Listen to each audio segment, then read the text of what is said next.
Good evening, everyone. Welcome to our June 27th meeting, Greenfield City Council. Call the meeting to order. Roll call, please.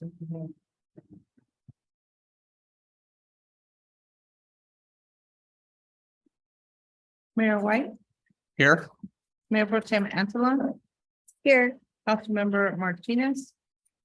Councilmember Ortiz. Councilmember Rodriguez. Here. We have a quorum. Entertain a motion on the two absent members. Motion to excuse. Second. I would motion to be grateful.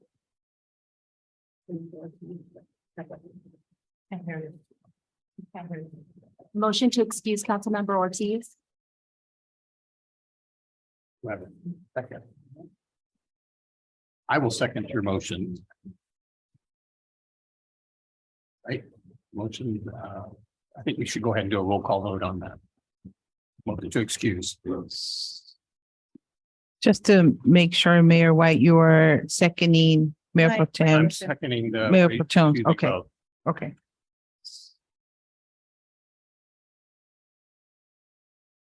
Mayor White, Yes, Mayor Pro Tem Antolon, Yes. Councilmember Rodriguez. No. we'll move to the motion. Is it unanimous on that or the 2-3? 2-1, all right. 2-3 is. Right. We move to item C, invocation by Pastor Inez Rodrigo. I am here. ¿Me escucha? Yes, please go ahead. Oh, thank you. Primera de Timoteo, capítulo 2, del 1 al 2.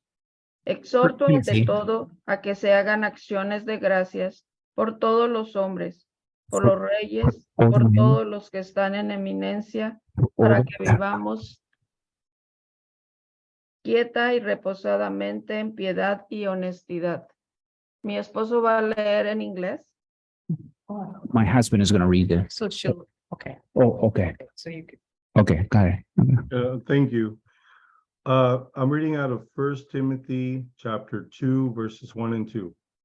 Therefore, I exhort first of all that supplications, prayers, intercessions, and giving of thanks be made for all men, for kings and all who are in authority, that we may lead a quiet and peaceful life in all godliness and reverence.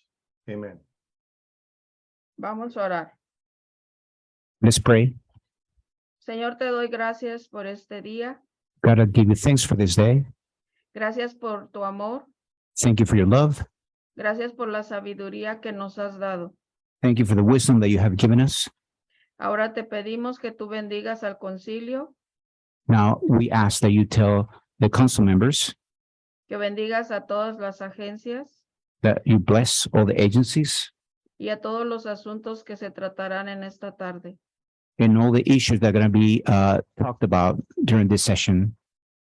Te pedimos bendición We ask you for blessings por el Departamento de Policía, for the police department, por el Departamento de Bomberos, for the fire department, por las agencias for the agencies que están ayudando en Greenfield. that are helping Greenfield. Y gracias, Señor. And thank you, God. En el nombre de Jesús. In the name of Jesus, Amén. amen. Thank you.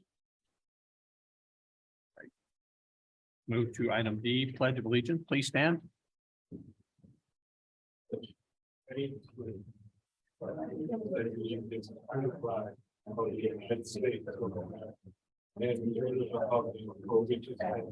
One nation, under God, indivisible, with liberty and justice for all.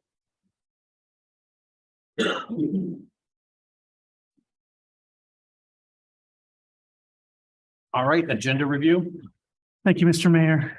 We'd like to pull items J5 as a public hearing for properties at Third and, sorry, an Apple. and also closed session L1. Right, so we will have no closed session tonight. That's Correct. correct. All right. We'll move to public comments. This portion of the agenda allows an individual the opportunity to address the council on any items not on closed session, consent calendar, public hearings, and city council business. Under state regulation, no action can be taken on non-agenda items, including issues raised under this agenda item. Members of the public should be aware of this when addressing the council regarding items not specifically referenced on this agenda. Is there any public comment?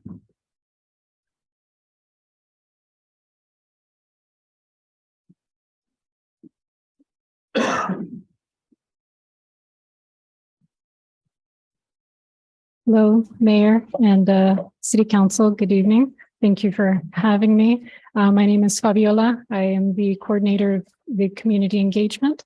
I'm here just to share that we have our two youth commissioners in the audience, Araceli Landa and Brianna Campos. They'll be here to observe this city council meeting. They're part of our first summer internship training program. I'm sorry, they're our first commissioner training program. We believe that part of this youth commissioner program, which will be when school starts, it'll be part of the youth council.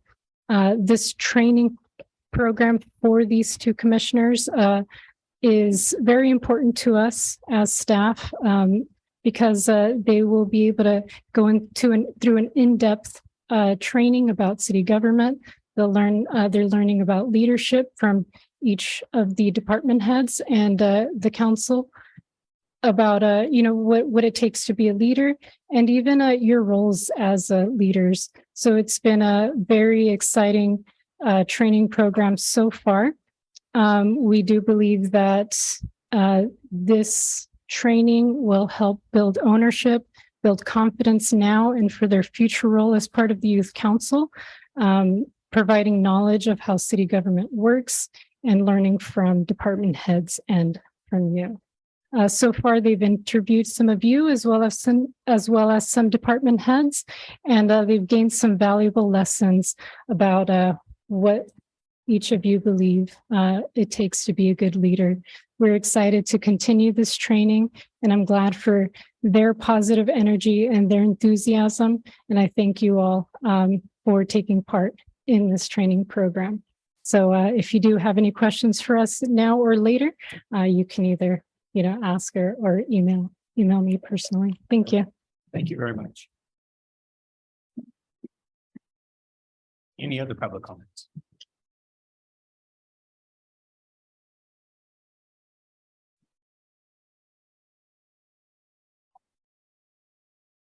Jurgen Smith, 778 Dodway. I am under the impression, and I heard that Miss Antolon will be leaving the city council sometime in the near future, and which will create a vacancy on the city council. I'm happy to hear that she's willing to hang around to make sure we get the right council member on the city council. Okay, so since she's not immediately vacating and she's willing to help us out, let's do this right. Okay, make sure that we get the right person on the city council. Okay, we did recently had an election. And in District 1, I thought it was a very great turnout on the election. Okay, was Ms. Antolon, she won by, I think, 15 or 16 votes, something like that. And there was only 2 people running, and it was in the triple digits, each candidate. Okay, and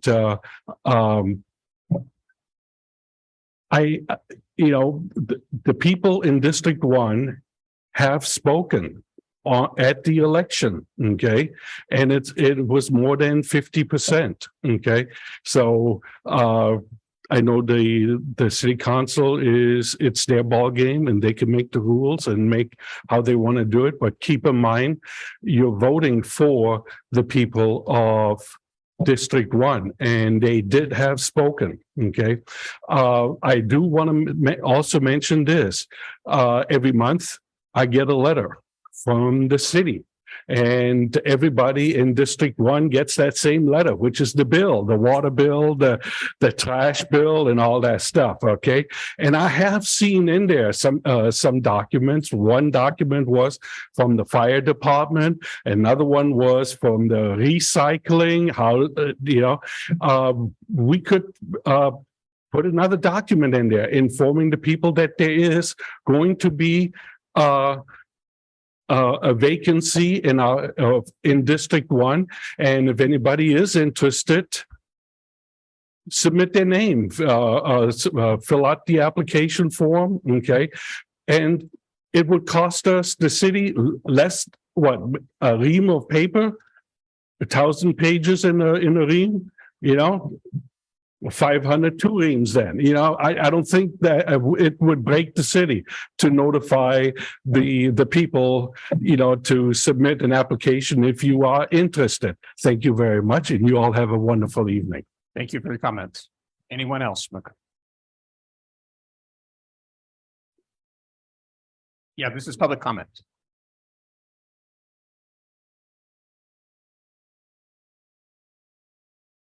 This is public comments for items not on the agenda. Not on the agenda. Okay, my name is Quevia, and I tried, and my husband tried to find out when there was going to be a meeting, because I think it was rescheduled about raising the rates for every district. And I called the city, and the person I talked to there had no idea when it was going to be. I looked outside to see when it would happen, and I couldn't see any information about it. So I was wondering, did that happen already? Have the rates been raised yet? That's on the agenda for tonight. No, it's for the landscaping, I think. Oh, I'm sorry, that one's not. No, I haven't heard that one. That was what? Yes, that's been discussed at council and approved. Was it advertised? Because I looked, outside before, and I didn't see it advertised. The city, employee couldn't tell me when it was going to be. Was it placed outside? Because I can't remember. It was seeing it. actually placed on the agenda, and I believe it was 3 weeks prior to the public hearing. It was in the newspaper, and they were fairly large public notices. Oh, okay. But it wasn't posted right outside Yes, it was. on the office? Yes, Oh, not okay. in the office, in the posting board. Okay, yeah, I didn't see it, so I gotta make sure I check that. But I do want to mention that I think it shouldn't be just automatically approved every year. Our taxes keep getting raised, and for many of us, for myself and my husband, raising taxes every year. We have state taxes, we have federal taxes, we have sales taxes, and it's really hard to make ends meet. And I'm asking in the future to really have more like a public workshop about raising taxes and not just quickly raising the rates. And I'm not even sure that, most people knew about it. But anyway, so that's one of the comments I wanted to make. And the other was, I feel like the taxes aren't being used well for those funds. Like even in my neighborhood on Cardona Circle right now, the weeds are growing out of control again. And I think they didn't even get to the roots. They'll just cut like the top, but not get to the roots. And so and I was told that the sidewalk in front of my house, it's supposed to be taken care of because I'm paying taxes for it, but nobody ever came to take care of it in 7 years. So my friends came and put down like a cover and then like bark to control the weeds. But I feel like my taxes aren't being used well. And so I wanted to mention that and to please make sure that you keep that in mind. Thank you. Thank you for your comment. Anyone else from the audience? These comments about anything in the agenda or something specific? If it's an item on the agenda, this is not the time. We'll ask on each item that comes up. If it's not on the agenda, then you can talk. Day one. Day one, we'll get to that item in a few minutes. Beatriz Diaz.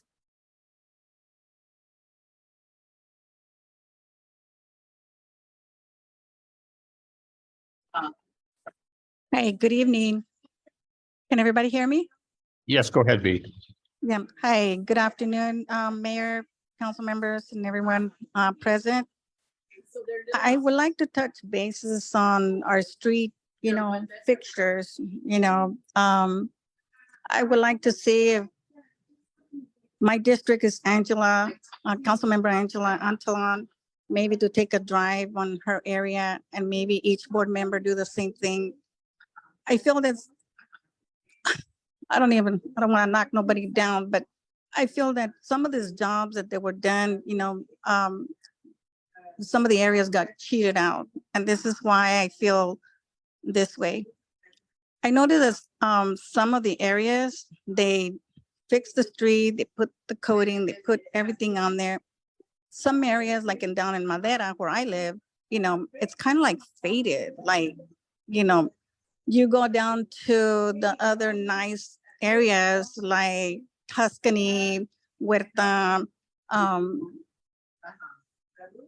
in front of Dollar Store. Front of Dollar Store is really tacky. The job is really tacky. I just want to make sure that, what they did is going to be a job that's going to be held. Some of the areas, that people had told me and that I've seen also, a couple of them, it's like they're already like breaking. Can you imagine what's going to happen when the rain comes? What kind of warranty do we have on this? So I really appreciate that if each board member that has their own section, their own district, would probably take a look, take a drive and see what you see. I heard that all the work was done here in Greenfield, but then yet I don't see Oak Avenue. I don't see, Apple. I don't see El Camino, 12th Street. We know that's going to be, worked on, etc. So please, if you guys can go take time and look at the streets to make sure that everything's okay. I agree with Mr. Jurgens regarding, our next council member, since Miss Councilmember Antalon, will be leaving us. And I thank her for sticking around, till somebody is put on there. I want to make sure that the next person that we get there, it's going to be the right person. Also heard from Mr. Jurgens that it was a good turnout. I agree, a good turnout. I think we need a new face there, somebody like Ms. Rodriguez, she came into the picture and, I thank her, for, taking the opportunity and being elected also. Let me see, what else did I have here? As far as 4th of July, either I've been asleep or something because I haven't heard anything. Is there gonna be anything for 4th of July, to sell the celebration? Let me see. 3 If minutes. you look, one of the areas that you can see is Greens Accounting. There's 2 different shades of streets. So I'm sorry, I'm done. Okay, thank you very much. Okay, thank you, B. Anyone else with public comments, either online or in the audience?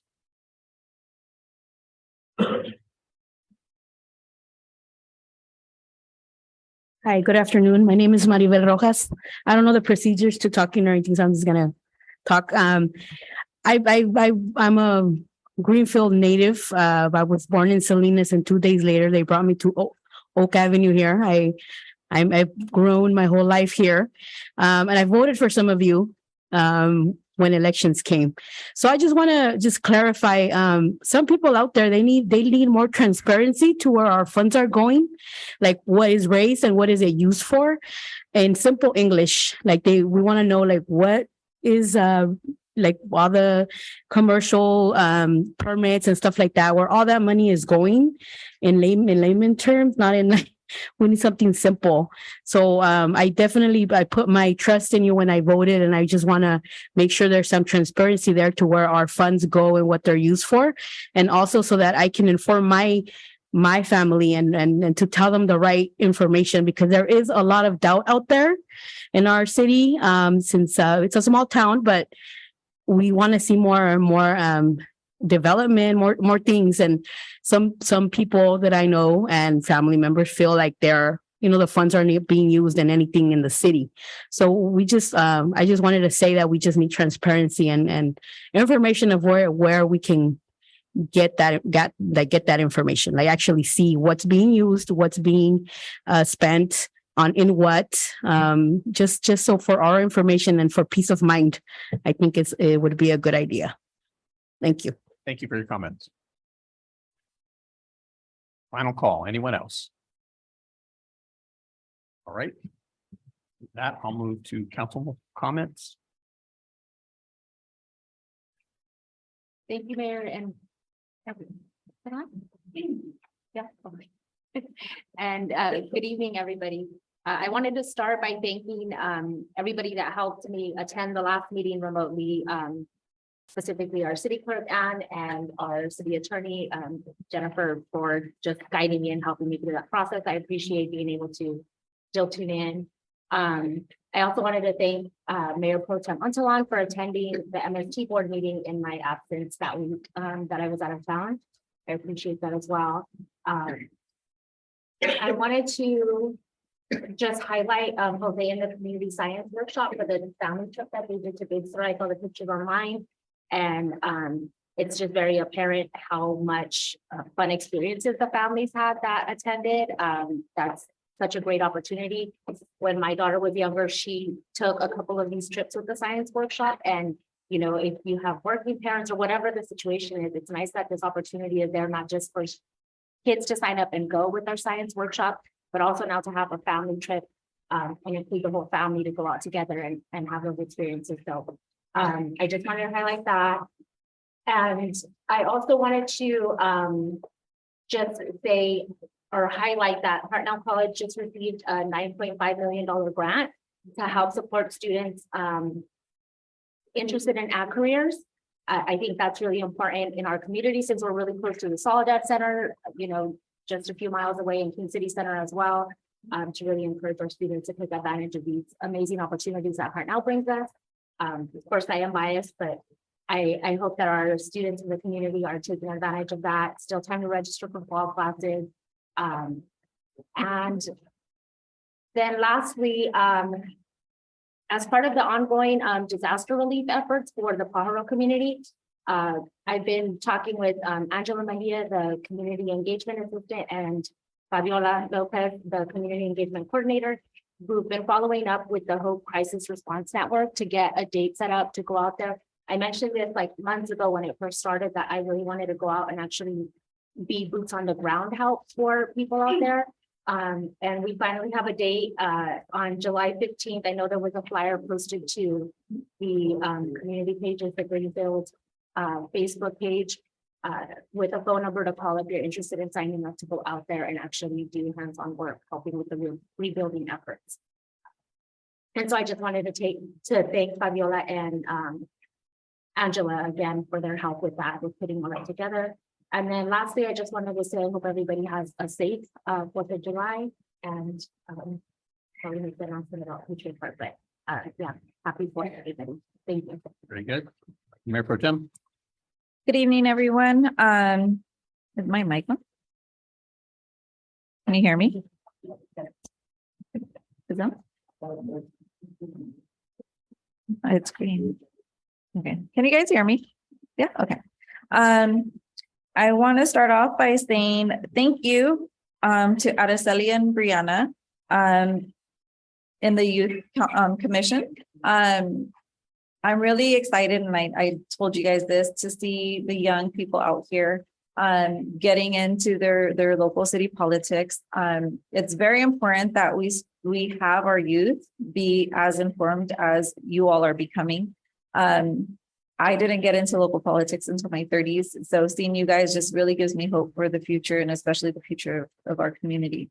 So thank you both for taking your time today and meeting with me. And I hope you enjoyed your time with me as much as I enjoyed my time with you guys. And Fabiola, thank you so much for all that you and your department are doing. It's amazing work. I love to see it. Thank you so much. I wanted to also address Ms. Laura Mireles' email. I believe I emailed you, Paul. Haven't got a response back about getting back to her about I believe all of us got the email about maybe having CET students help with the cleaning for downtown.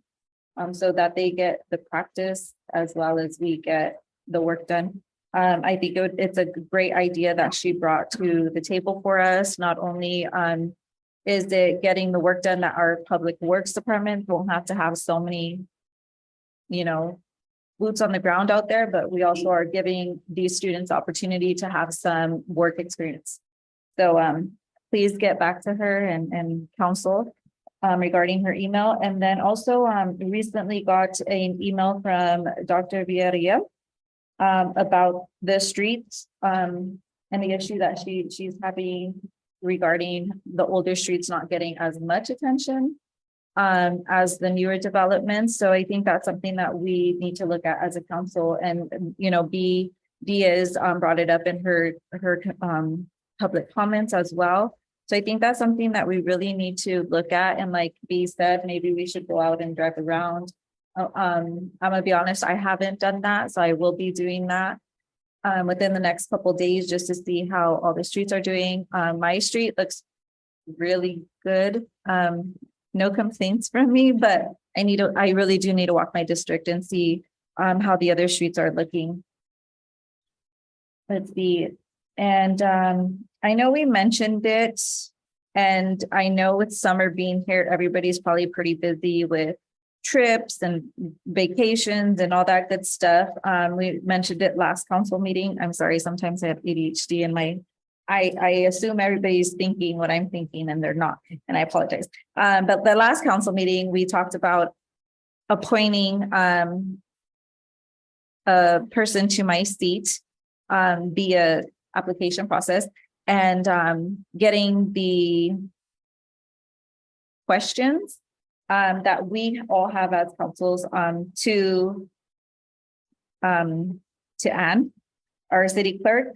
So I'd like to see that happen by the end of the week. And like I said, I know we've all been busy taking trips, vacationing, doing all that good stuff. I'm guilty. I haven't submitted my question to you, Anne, and I apologize. But if we can get that going, because I would really like to open the application process as soon as possible. And the last time I requested that we open it tomorrow, the day after, but with no questions probably being submitted. Have any been submitted? There have been no questions submitted. However, the application didn't ask for questions last time. It was just our volunteer question, Okay, if I remember right. And then at the city council meeting, we invited the candidates. And that day we gave them a piece of paper with the 5 questions from the council members. okay, so And then they brought them up. we can give out the application starting tomorrow. That's what we all agreed on, right? The day after the council meeting. Tomorrow, after we pack for it. Correct. That's what I recall. Okay, making sure we're all on the same page. And then if we can please get the questions in by this Friday. So that way we can start the process on appointing my successor.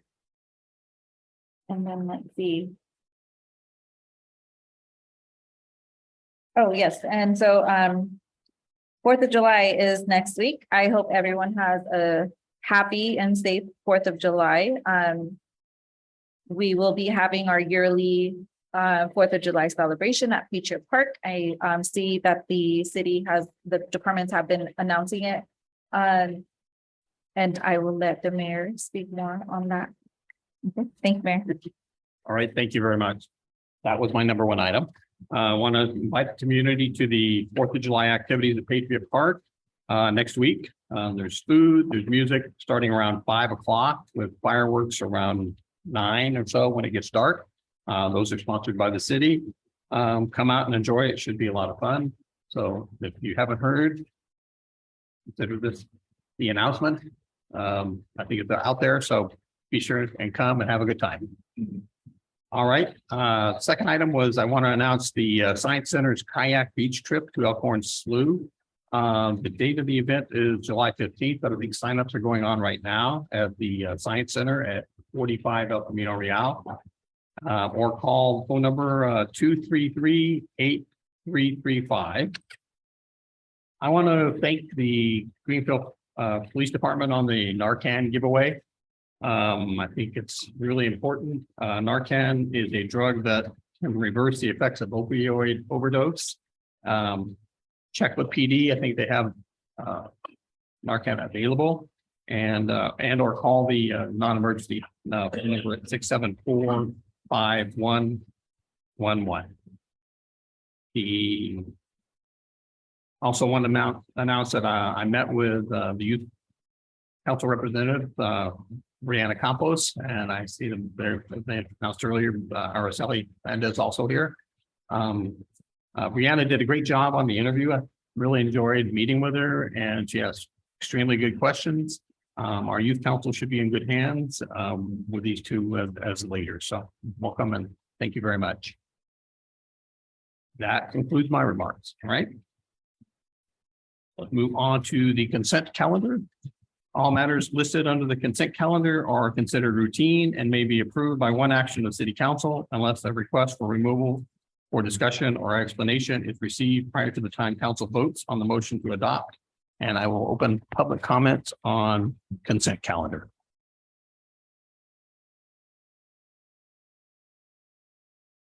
Anyone here? I do see one hand raised online. I don't know if that's for consent or if it's something else. I think it will be presenting. What's that? I think it will be presenting. Oh, okay. Very good. If there are no public comments on consent, I will entertain a motion to approve. So move, Mayor. Need a second? Second. Moved in second. All in favor signify by saying aye. Aye. Aye. Opposed? No. Thank you very much. We'll now move to item I1, presentation on Door to Hope.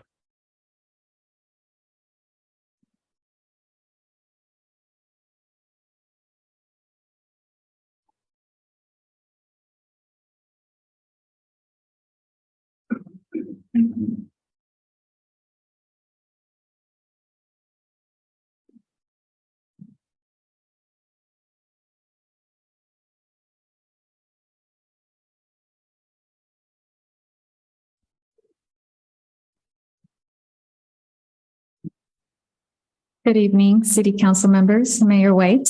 My name is Claudia Gomez. I'm the Director of Family Services for Door to Hope, and I oversee our family services programs here in Greenfield and all of South County. I want to also introduce to you our team of playgroup facilitators and our South County programs coordinator. We have Denise Jaime, who's our coordinator. We have Adelaida Alvarez, who is our Spanish and Triqui playgroup facilitator. And we also have Monica Andrade, who is our bilingual playgroup facilitator. They both facilitate playgroups here in Greenfield at the Greenfield Community Center and at Mary Chapa Academy. We are here today to do our yearly presentation on our programs that we're able to offer here in Greenfield at the Greenfield Community Center because of our partnership and because we're able to use the wonderful space there at the Greenfield Community Center free of charge. And so for the past 7 years, we've been able to grow our programs and our partnership. And we've seen how families come to not just receive services from us, but also to learn about what the Greenfield Community Center offers, the rec department offers. And we've seen more and more families come to accept and receive services from both Door to Hope and from the city of Greenfield. Okay, so next slide, or am I moving slides? Okay, let's see.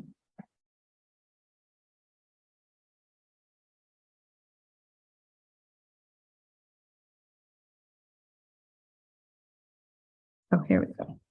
Okay. So I wanted to start the presentation today with a little bit of why we do the work that we do in early child development. As brain development research shows that the majority of neuro connections happen in the brain in the first 5 years of life. So if you see here in your slide, the first year, we see a lot of sensory pathways being made, and those include our vision and hearing development.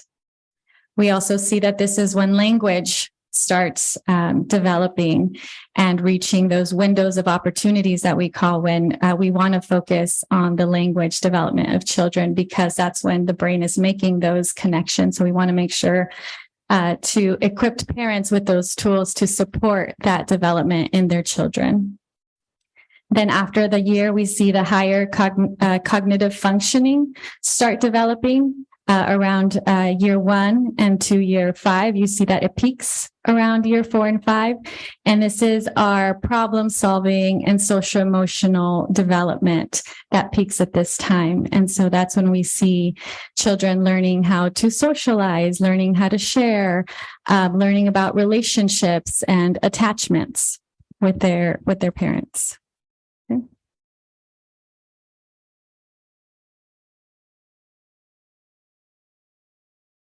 Okay.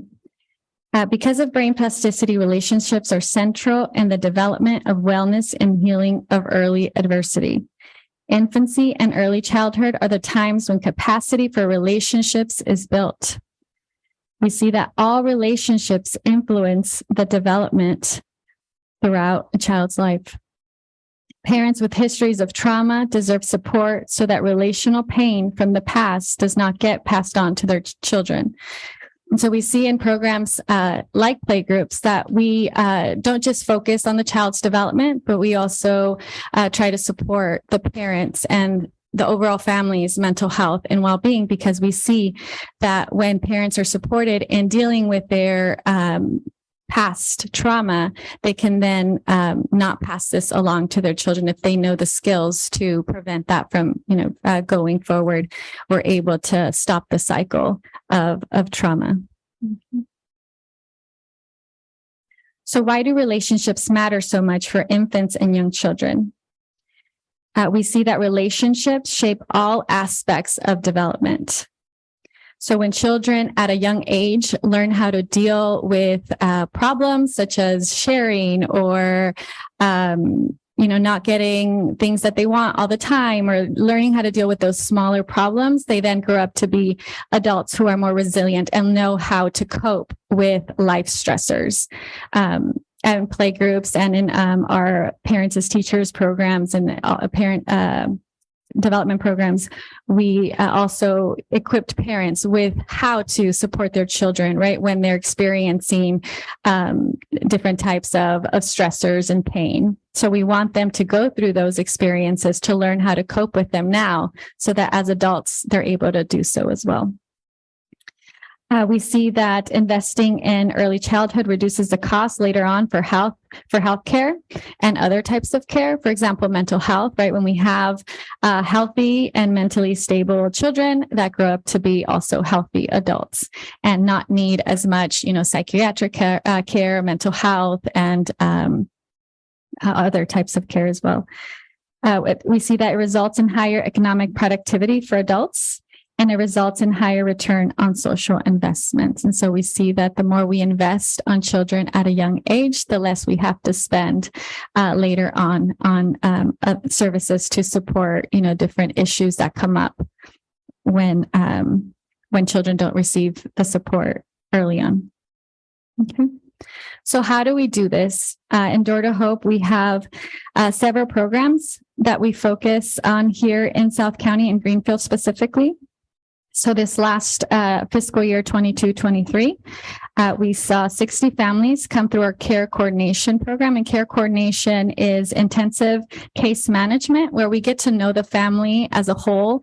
We get to learn about their strengths and also their challenges, and support families in connecting to community resources and services that they might need to support the well-being of not just the child, but the parent as a whole, but the family as a whole.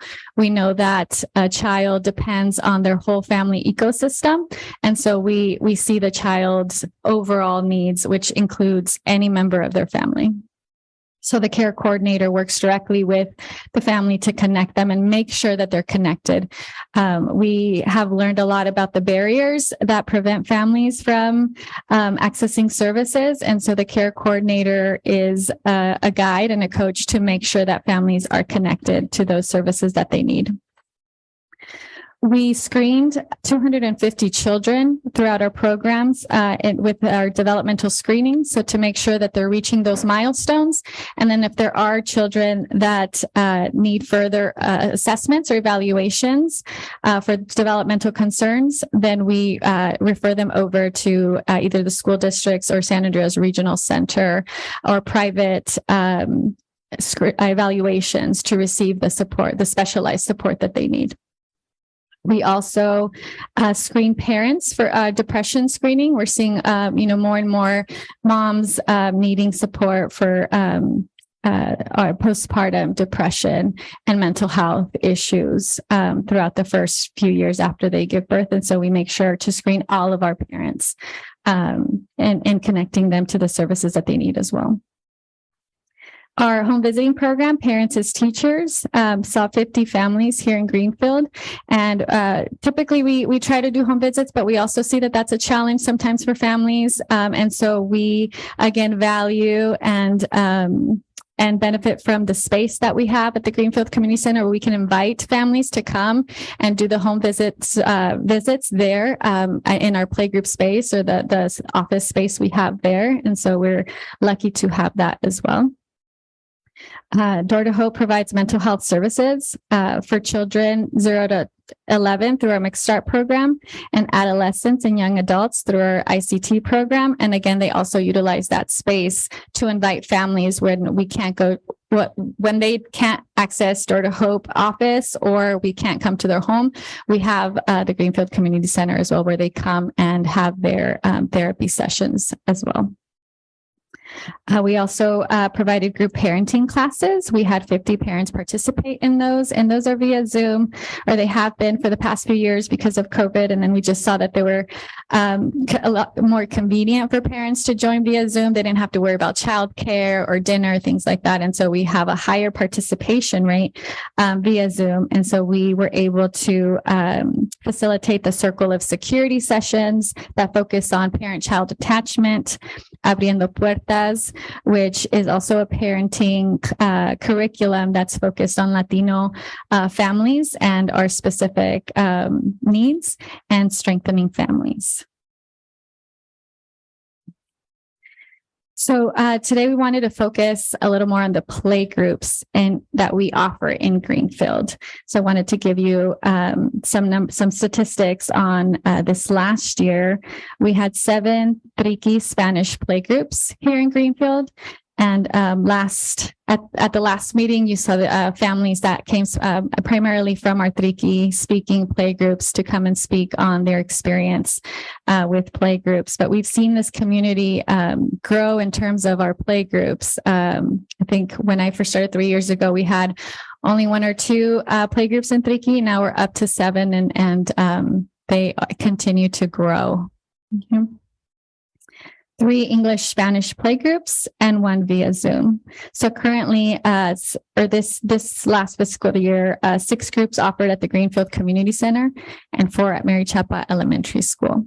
We try to have them at different parts of Greenfield. Most of our families walk to play groups, and so it's also very beneficial to be able to have them at the 2 ends of Greenfield, and we're hoping to expand that as well to the other side of Greenfield.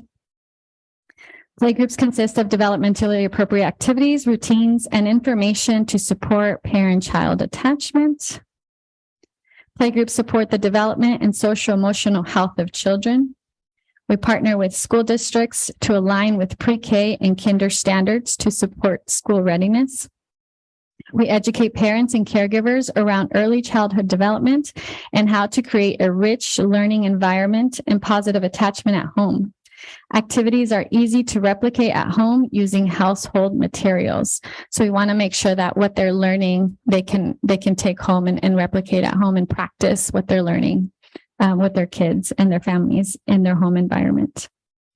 We support the overall well-being of children and families by creating supportive communities and connecting families to the resources they need to prosper. We routinely screen children for developmental and behavioral milestones, as well as caregivers for mental health concerns. Playgroups support the parenting and caregiving journey to assure our families have the tools they need to succeed. And we cater to the language and cultural diversity of the communities we serve by incorporating cultural practices in our topics and activities. We offer playgroups during the day and evenings to accommodate to the working schedules. And we've seen that this is partly why families are coming more and more. They see that we respect and we value their traditions and their culture, and we incorporate that into our programming. And here are just some pictures of our families at our different sites. When it's warm, we like to go outside.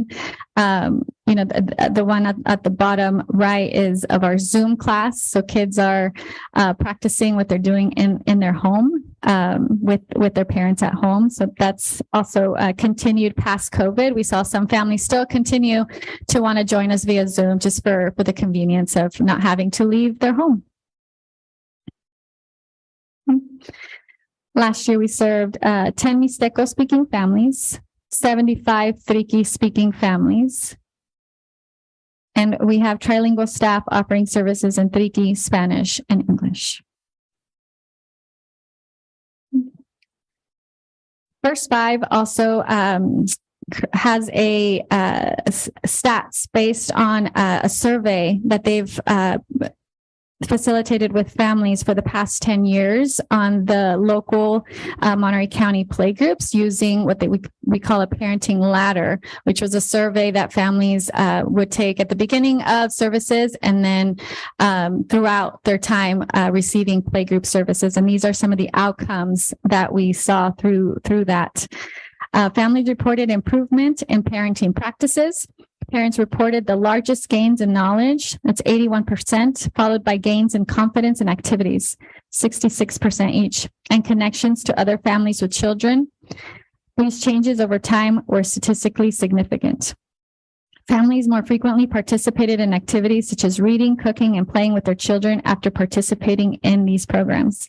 Parents reported a 70% increase in the frequency of literacy-related activities such as reading to the child, telling the child a story, singing, learning letters, and playing counting games.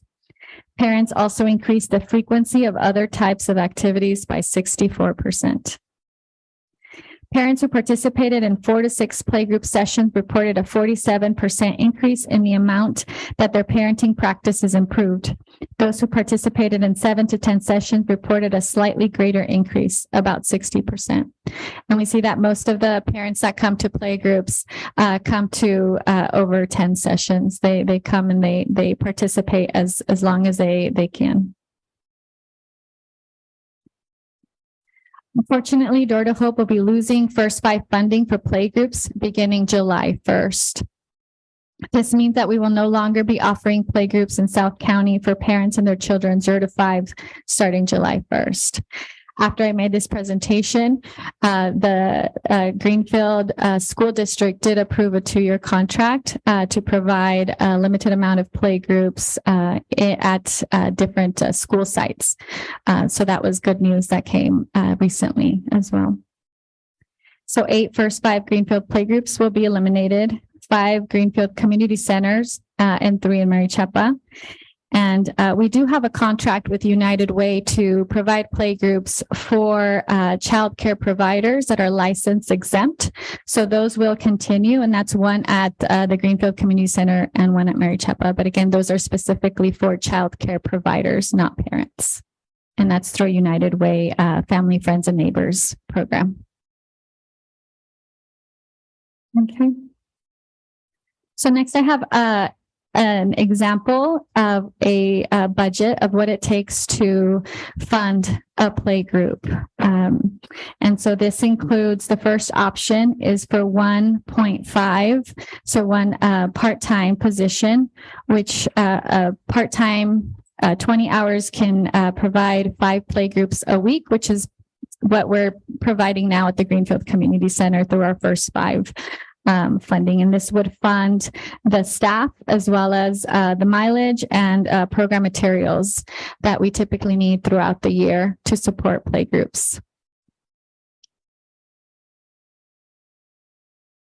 And then the second slide is option 2, which is to have 2 positions, 2.5 positions, and that's to be able to have all 3 languages available. So both facilitators that cover English, Spanish, and Triqui, which is what we currently have there at the Greenfield Community Center.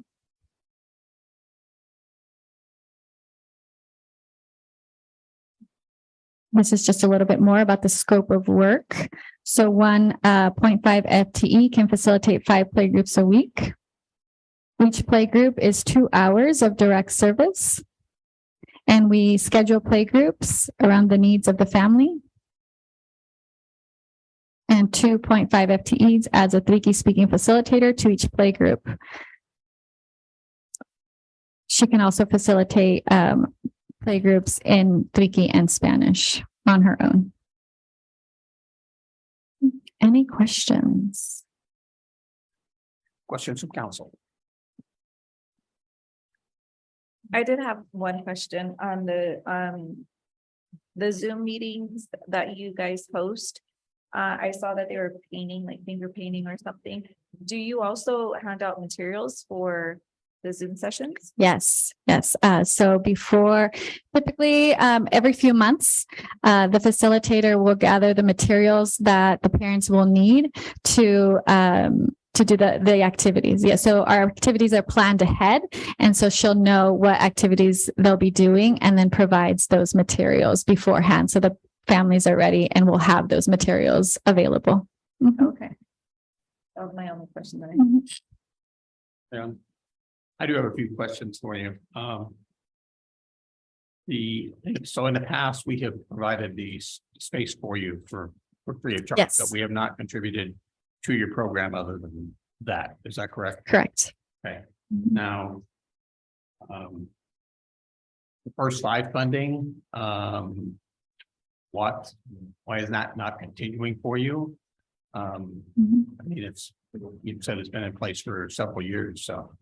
Yes. So we're coming up to, we're ending the last 6-year funding cycle through First 5. And because First 5 depends on it's a tobacco tax that has declined dramatically. And so the funding that they have available for programs also was reduced dramatically. And one of those programs that will no longer be receiving funding in the entire county is play groups. And so that was a decision that First 5 made as, their revenue is declining. They'll continue to support our home visiting program as well as our care coordination program, but play groups was the program that was cut from their funding because they just have less money to support programs with. Now, I understand that the school district is looking at expanding their programs down to 3 and 4-year-olds. Am I hearing that correctly at this point? Yes, so the contract that they just approved will support 2.5 playgroup facilitators. So we'll be doing about 5 play groups, 0 to 5 as well, at school sites. Okay. Mhm. But I guess misunderstood. What I was talking about was the school district itself is going to do some kind of a pre-K type program. I believe they have pre-K. Yes. Denise, do you know? We have Denise here from the. We're talking about maybe universal. Okay. Mhm. That's following, but because they're living in a state right now, we're working on that. But this specifically will support the early learners before going into preschool or. And that's only for childcare. It's not the parents' playgroups. Right. Yes. So our playgroups focus on 0 to 5. Most of our kids are 0 to 3 before they enter preschool at the school district. A lot of kids stop coming once they get into preschool, but moms continue to come with their infants. So 0 to 3 is our focus, and that's before entering the school district for their preschool and TK programs. There's so many gaps that the spaces are limited in the school district, so a lot of children do get left behind. And through playgroups, we're able to service them, and they were able to fill that gap before they enter the preschool or the kindergarten. So they are more ready. And preschool spaces are based also on income. And so the kids that don't qualify or, limited spacing, like Monica was saying, they do come to playgroups as well. So. So how much resources is the school district offering to your program? 2 playgroups. 2 playgroups. Yes. So you said, So they are actually this option here. They are supporting 2.5 positions. So we'll have 2 playgroup facilitators who will be facilitating 5 playgroups a week for the school at school district sites. is that a total of 5 playgroups or? Is it a Yes. total of 5 playgroups a week. So our playgroups are weekly, once a week. So the option 1 position that you mentioned to us, how many playgroups would that facilitate? 5 with one facilitator. Yes. It's just hard because, the space is one thing and supporting your program is, which I think is an excellent program, is very good, but I'm just reluctant to get into the educational side of and support, a program. I'm more than happy to, the city's been able to let you have the space for free, but, putting money, we have a lot of commitments. We've got a lot of projects going on, a lot of services that we have to provide. So I'm just not totally convinced yet, so. Well, I'm only one, so. I will speak on personal experience. I used to take my boys to the playgroups, because of their age and then also because of, our financial standing. They didn't qualify to go into school early and they didn't qualify to be taken into preschool. So the playgroups helped a lot with my younger 2 boys. And I also would take my niece and nephew when, I had them for the summer. And it's a great program. Like they're there to learn and develop. The first 5 years are critical. That's when you want to,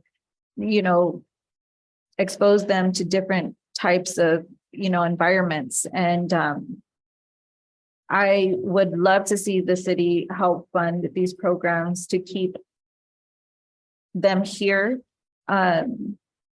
Because like I said, my boys, were in those playgroups and I saw firsthand how, I sat with Denise, I sat with both teachers out there. My boys were in their classes and it's important. It's important, especially for, someone who is like in my position where my boys, because where their birthday fell, they didn't qualify to go to school early. And because my husband at the time made too much money, he didn't qualify. Right. We didn't qualify to get into the preschools. So if I didn't have that, I wouldn't have been able to expose them to activities that they otherwise wouldn't have had. So I don't disagree with you. I think it's an excellent program. I mean, I think the earlier we can get to the kids, the better off we are. Just I have some reservations, so I haven't. No, I'm looking, do. and it's a good, chunk of money, but I mean, this is why these are the programs why I was okay with cannabis coming into Greenfield to fund these types of programs, to be able to say, we can have these here, these resources. you know, at the end of the day, Greenfield is the redheaded stepchild of Monterey County, unfortunately. And so it takes us to do for our own community. But I get where you're coming from, the money side of it. I get it. Okay, this is not an action item. This is an information item, so it'll surely come back before us, so. Have you completed your presentation for us? I have, yes. Actually, there was one comment. I'm not sure if you received it via an email or Monica has it. Do you want to read it? From one of our parents. Okay. Mhm.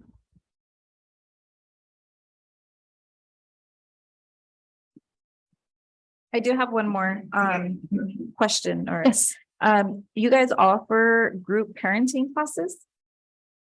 yes. So throughout the year, we'll offer sessions like Circle of Security, which is an 8-session series around attachment. Yes. And so that one, we invite all of our families to attend. And like I said before, we've been doing them via Zoom. And so we've had a pretty good turnout to those. Yes. And any parent is welcome to attend those. Okay, Mhm. I advocate for parenting classes. I think they are super helpful. I've had a lot of success in my, position at the school, and Mhm. that's only because I took parenting classes before I was even a parent. Mhm. So, I love that you guys do that too. I didn't know that. So, Yeah, and also all of our play groups have a topic, a parenting topic at each one. And so not only are they learning about the activities that they should be doing to promote child development, but we have topics around anything regarding parenting skills, potty training. I mean, anything around child development, they're continuously talking about in play groups as well. Yeah, that's awesome. Okay, thank you. thank you. Thank you. Go ahead. Thank you. So I'm going to read the public comment from one of our participating parents, and I would, invite another parent that's also here to come up and speak afterwards. Says, "Hi, I am a mother of 3 who has been attending the Greenfield Playgroup since my firstborn was 4 months old, 2020 pre-COVID. From experience, I could tell you that these precious children love to play, learn, and socialize with one another. The teachers do an amazing job and really take their part serious. It's such a blessing that they take kids in younger than 4 years old. As you know, there isn't really nothing in Greenfield that offers anything for children that young, yet alone at no cost. Furthermore, this class is super helpful for first-time parents or any parent that might not have anyone to turn to when having a question or concern. This class has many experienced parents as well as teachers that can be a helping hand to them. It does take a village to raise this child. Please take time to consider putting your helpful hands in the future of many children. You can be part of this village. Thank you and have a wonderful evening. Sincerely, Brandy Ramirez, mother. Riley Ramirez, 3 years old, Rain Ramirez, 1 year old, and Rio Ramirez, 4 months old." And I would like to add that in communities, especially in South County, we're closing the gap in prison to pipeline. We are an intervention program that is closing those educational gaps that we have that plague our community. So, it behooves the communities to step up and do their part too, and invest in the youngest part of their community. There's an old saying that how you treat your old and your youngest, your most vulnerable, is a reflection of the community, what the community values. Thank you. Thank you very much.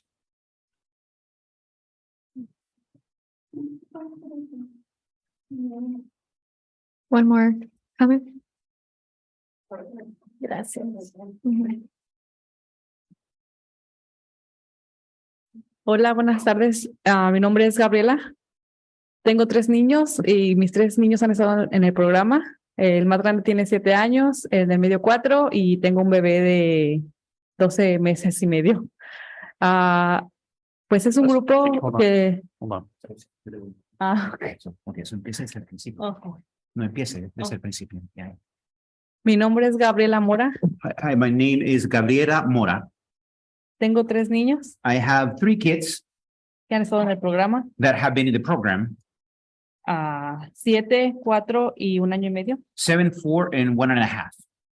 Y este programa And this program ha sido muy útil para ellos. has been very good for them. Les ha ayudado mucho en desenvolverse en lo social, emocional. Han entrado al Gestar listos. Okay, so it has helped them emotionally, educationally, and they have Social. and socially. Uh-huh.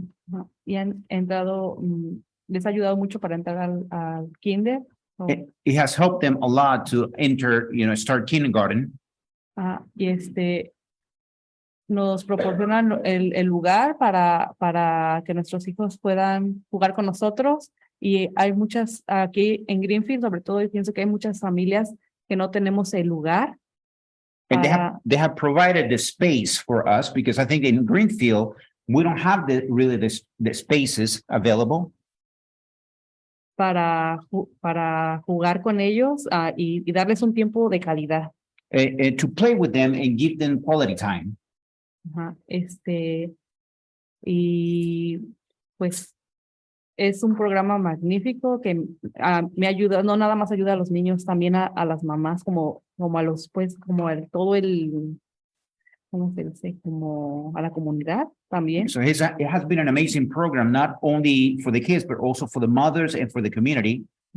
Y pues espero que puedan ayudar al programa. And I hope that you can help the program. Y es todo. Muchas gracias. And that's all. Thank you. Thank you very much. Thank you for your presentation. Thank you. Appreciate your time. All right, we'll go on to I2, presentation Public Works Department.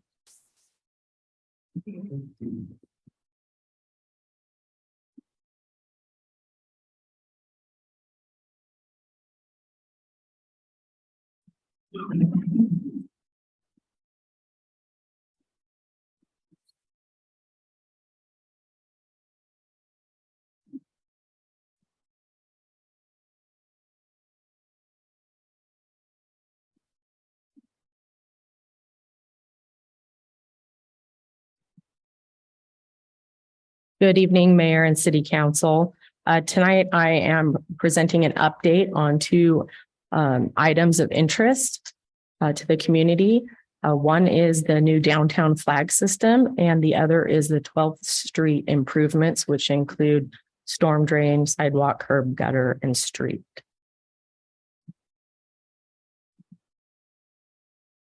So the first item I'm going to talk about is the downtown flags. We are due for a new system, and we did go ahead and do some research, and we did come up with a company who has a variety of different flags that they stock, as well as custom flags that they can create. So this company was willing to send us some sample. And so we do have the sample brackets and a sample flag that has been installed at El Camino Real and Oak Avenue. This is the first flag sample display that we have done. We installed it on June 19th. So the flag was installed 16 feet from the bottom of the pole per the manufacturer's recommendation of 14 foot or more. And the flag displayed itself is 30 inches wide and 5 feet tall, which is the most popular size. So I did include some just sample flag designs that they do have that they stock for the holidays, 4th of July, even some school custom flags if council desires to have members of the public be able to display flags like that. I did receive only a few public comments on Facebook and via email, and they were consistent that the flag is possibly too high up on the pole, and can the flag be larger? So in future display scenarios that we can look forward to, the current flag that's being displayed up there right now, I want to go ahead and lower that to the minimum 14 feet and see if that makes it just a little bit more visible to the eye when you're driving or walking down the roadway. We just need to make sure that we do have that clearance for any tall vehicles and trucks.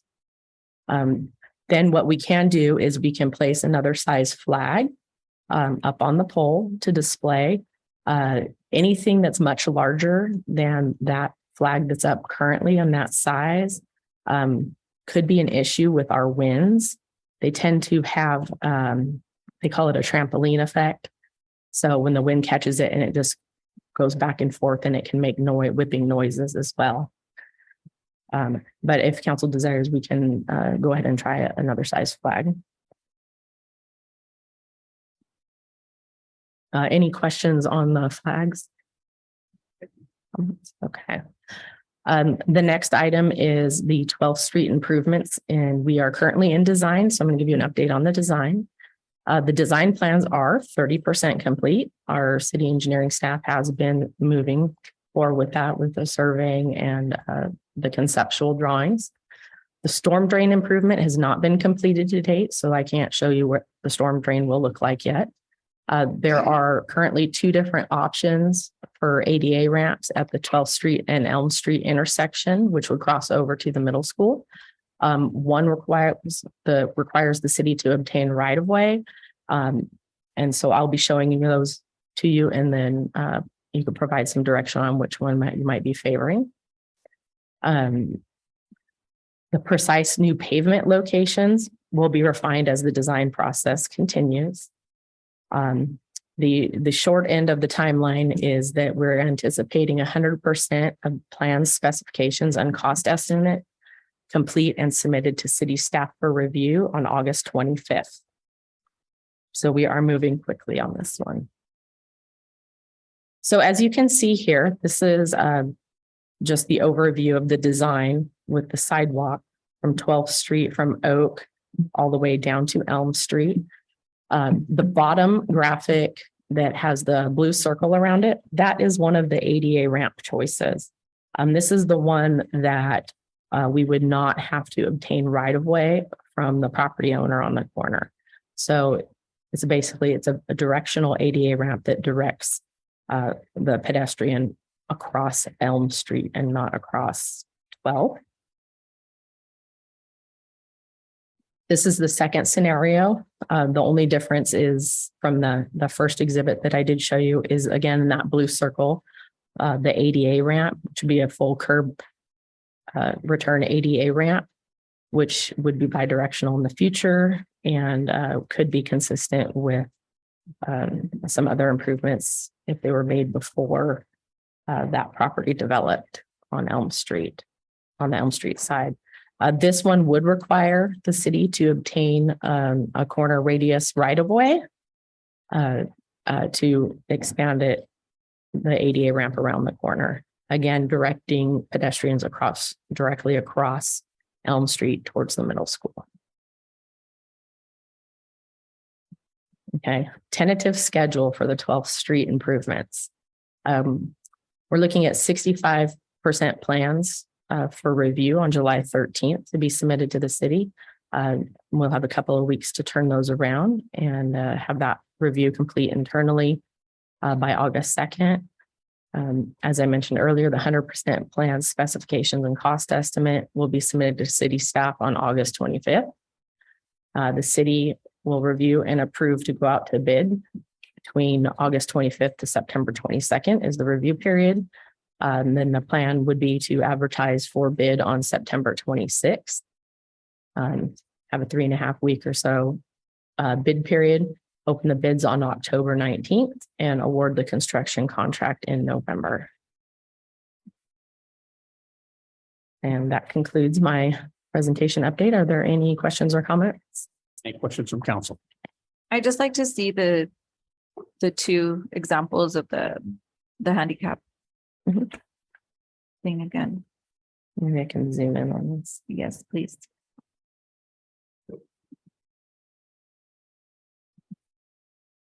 Okay. I think that's about as far as I can zoom in. So this is the example of a directional ADA ramp. So it directs pedestrians across Elm Street.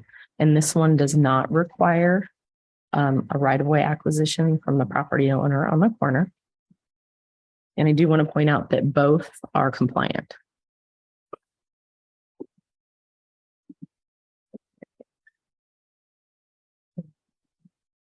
And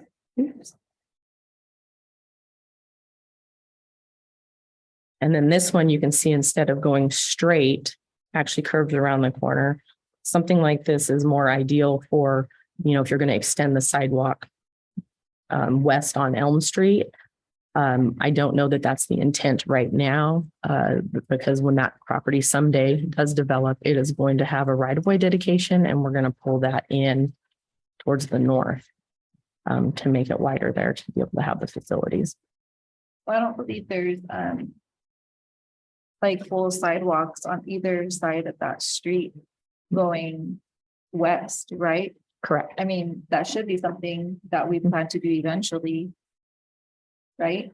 Right, eventually, I think it will be Eventually, going right. whenever that Yeah, site is developed on that corner, probably. yeah. Yeah, So I there's think- currently an asphalt sidewalk, like a long-term temporary sidewalk that goes from on Elm from 12th Street west towards the next towards development. 13. Mhm. Is there a problem with the PG&E poles that are there? Are those we got a timeline on when those are coming down or? Are you speaking of the development, Yes. those poles? Those poles. Those I do not currently have a timeline. They haven't updated me at all, so they're just waiting on I can't be PG&E. completed until those poles are removed. Mhm. Right, that's the one on the private side of the Magnolia Senior Apartments, correct? Have no idea on that side. So. They're waiting on PG&E. Any other questions? All right, thank you very much. Okay, thank you. All right, we'll move to item J1, public hearing. Resolution, City of Council, City of Greenfield approving water and wastewater utility rate adjustment. Staff report, please. Good evening, Mayor and Council. My name is Tony Nisich and I work for MS Engineers. I've been working for the city about 9 years now. A very happy 9 years, I might add. Tonight, my first presentation is on this item J1, which is a resolution approving proposed water and wastewater utility rates.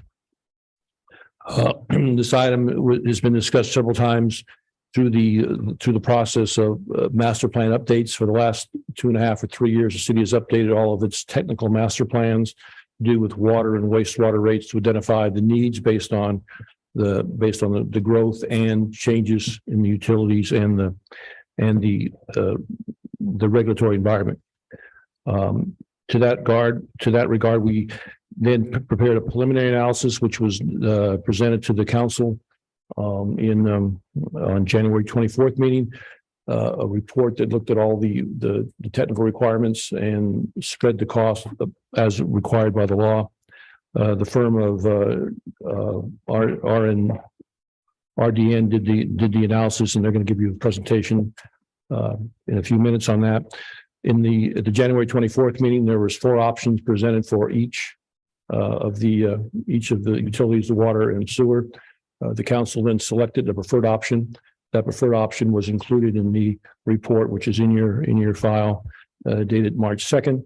It was that proposed rate proposal that was mailed, and the public notice is required by the Prop 218 requirements. And those went out to all the property owners in the city and all the utility customers in the city, water and wastewater.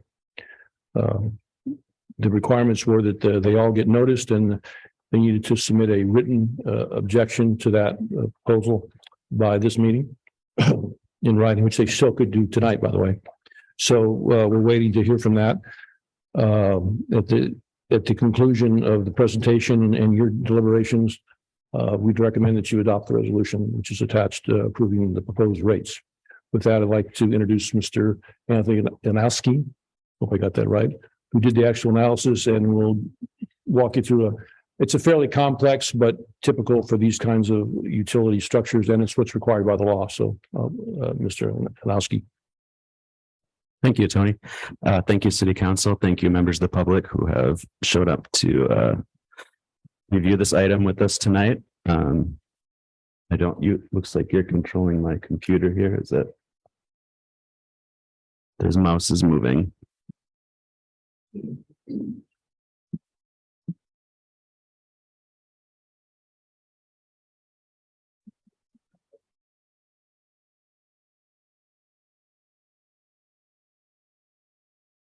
So this should be a pretty brief presentation. The city council has seen this information, as Tony mentioned. It will be new for some of the public who are here. Let's see, I'm here from Robert G. Niehaus Incorporated. And we've been helping utilities across California for approximately 40 years complete these types of studies. And most of this study was actually grant funded through the California Rural Water Association. They're a grant funding organization and they subcontracted us to do this work for you.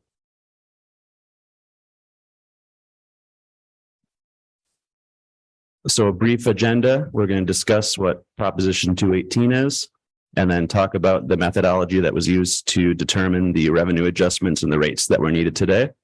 And then I will show you the basics of the cost of service analysis and show the proposed rates and the rate impacts. Proposition 218, and that's the hearing we're having right now, was adopted in 1996. It gives customers of local governments the right to protest any fee or tax. And the protest process includes a mailing notice that's 45 days before the hearing. And then at the hearing, anybody can speak against the rates or for the rates at that time. And in order for the customers to successfully protest, there must be 50% plus one of the total protests versus the number of mailing or parcels that went out for that. Also part of Proposition 218 is that customers should not have to ever pay more than their fair share of the cost to provide whatever service that the fee is for. And public agencies cannot make any type of profit. So when we looked at the financial information that was provided by the city staff, we identified reasons that rate increases were needed at this time. First, rising operating costs, record inflation because of COVID-19, along with just general inflation at the time. The operating costs in the future, we determined were rising much higher than the potential for rate increases. Capital needs, there was some major, there was a master plan that was produced for the city, and it identified some major capital needs that were needed in the city's area. And this actually funds a lot of those capital needs. There are increased regulatory concerns, and there is a need to build emergency reserves for fiscal policy. So we'll start with the water financial plan. This will go through sort of the basic inputs and the outputs that were derived from that. So a review of the current water rates. Your customers are charged a meter charge, and the meter charge is based on the size of a meter that the customer has. Additionally, they're charged usage rates, and single-family residential usage rates are billed on a 3-tiered system, which is an inclining block tier. Higher levels of water use are billed at a higher unit cost. Multifamily, commercial, industrial, and irrigation customers are all billed a uniform rate for that water. In order to derive the revenues that we're going to project through the study period, we do a projection of customer growth in the area, and this customer growth is based on estimates that were used in the water master plan. The master plan did have a very limited amount of customer growth, so without changing the rates, the amount of revenue would stay relatively stable and would not increase to match the expenses that we're projecting.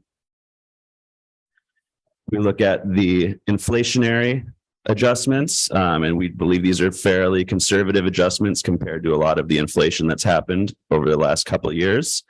The main ones, equipment inflation is about 6%. And the rest of them, I believe the annual inflation for the water utility is about 4% a year over a 10-year planning period. There were major capital expenditures I mentioned that were identified in the master planning, and there's a water supply well that's going to be about 2.8 million. Storage tanks, which are estimated to cost about 2.5 million, and water main replacements. I believe the city is looking for grant funding for some of these, but there will need to be some customer payments as far as these are concerned. Additionally, we try to maintain the current operating funds, the operating reserve, we call it, and that's for cash flow. So the city bills bi-monthly. So we want them to have the cash on hand to be available to pay for bills when they come up. and that is the reserve target for operating. And then we're attempting to build a capital reserve under this financial plan as well. And that'll offset the future need for replacement on potential debt borrowing, because that cash will be on hand to pay for those capital improvements when they come up. So if we look at the financial plan as it currently stands, with no revenue adjustments or rate increases, we can see that the total operating expense and capital non-operating expense, which is debt service and needed capital expenditures, exceeds the amount of revenue that we're projecting for each year of the study period here. So that will contribute to a net negative balance each year. And we can see the city's funds being drawn down through time just based on the expenses versus the overall revenues. And this is the 5-year rate setting period that we're looking at. For the water utility, we did recommend adjustments, and this is in the report. I believe everybody received the report and this study before. 16% in the first year offsets the initial cash deficit. And then we slowly ramp that down, and then it'll be approximately the same as CPI in the last 3 years of the study, about 5% per year. And just to note, this last note on here, if you approve the rates today, that's the maximum that you can approve. At any point during this 5-year rate setting period, you can choose not to implement a rate increase or implement lower than the ones that are approved, but you cannot implement higher. So this gives you the maximum plateau of what you're allowed to raise rates for this 5-year period under Proposition 218. And so the basic equation to calculate the revenue requirements is the operating expenses and the capital pay-go and the debt service. And we reduce that by the amount of available funds that are from non-operating sources, and that could be tax, interest, non-rate revenue related sources, and that gives us an annual revenue requirement. And for the test year, and the test year is how we design the rates and do the actual cost of service, that revenue requirement from rates is $3.2 million approximately.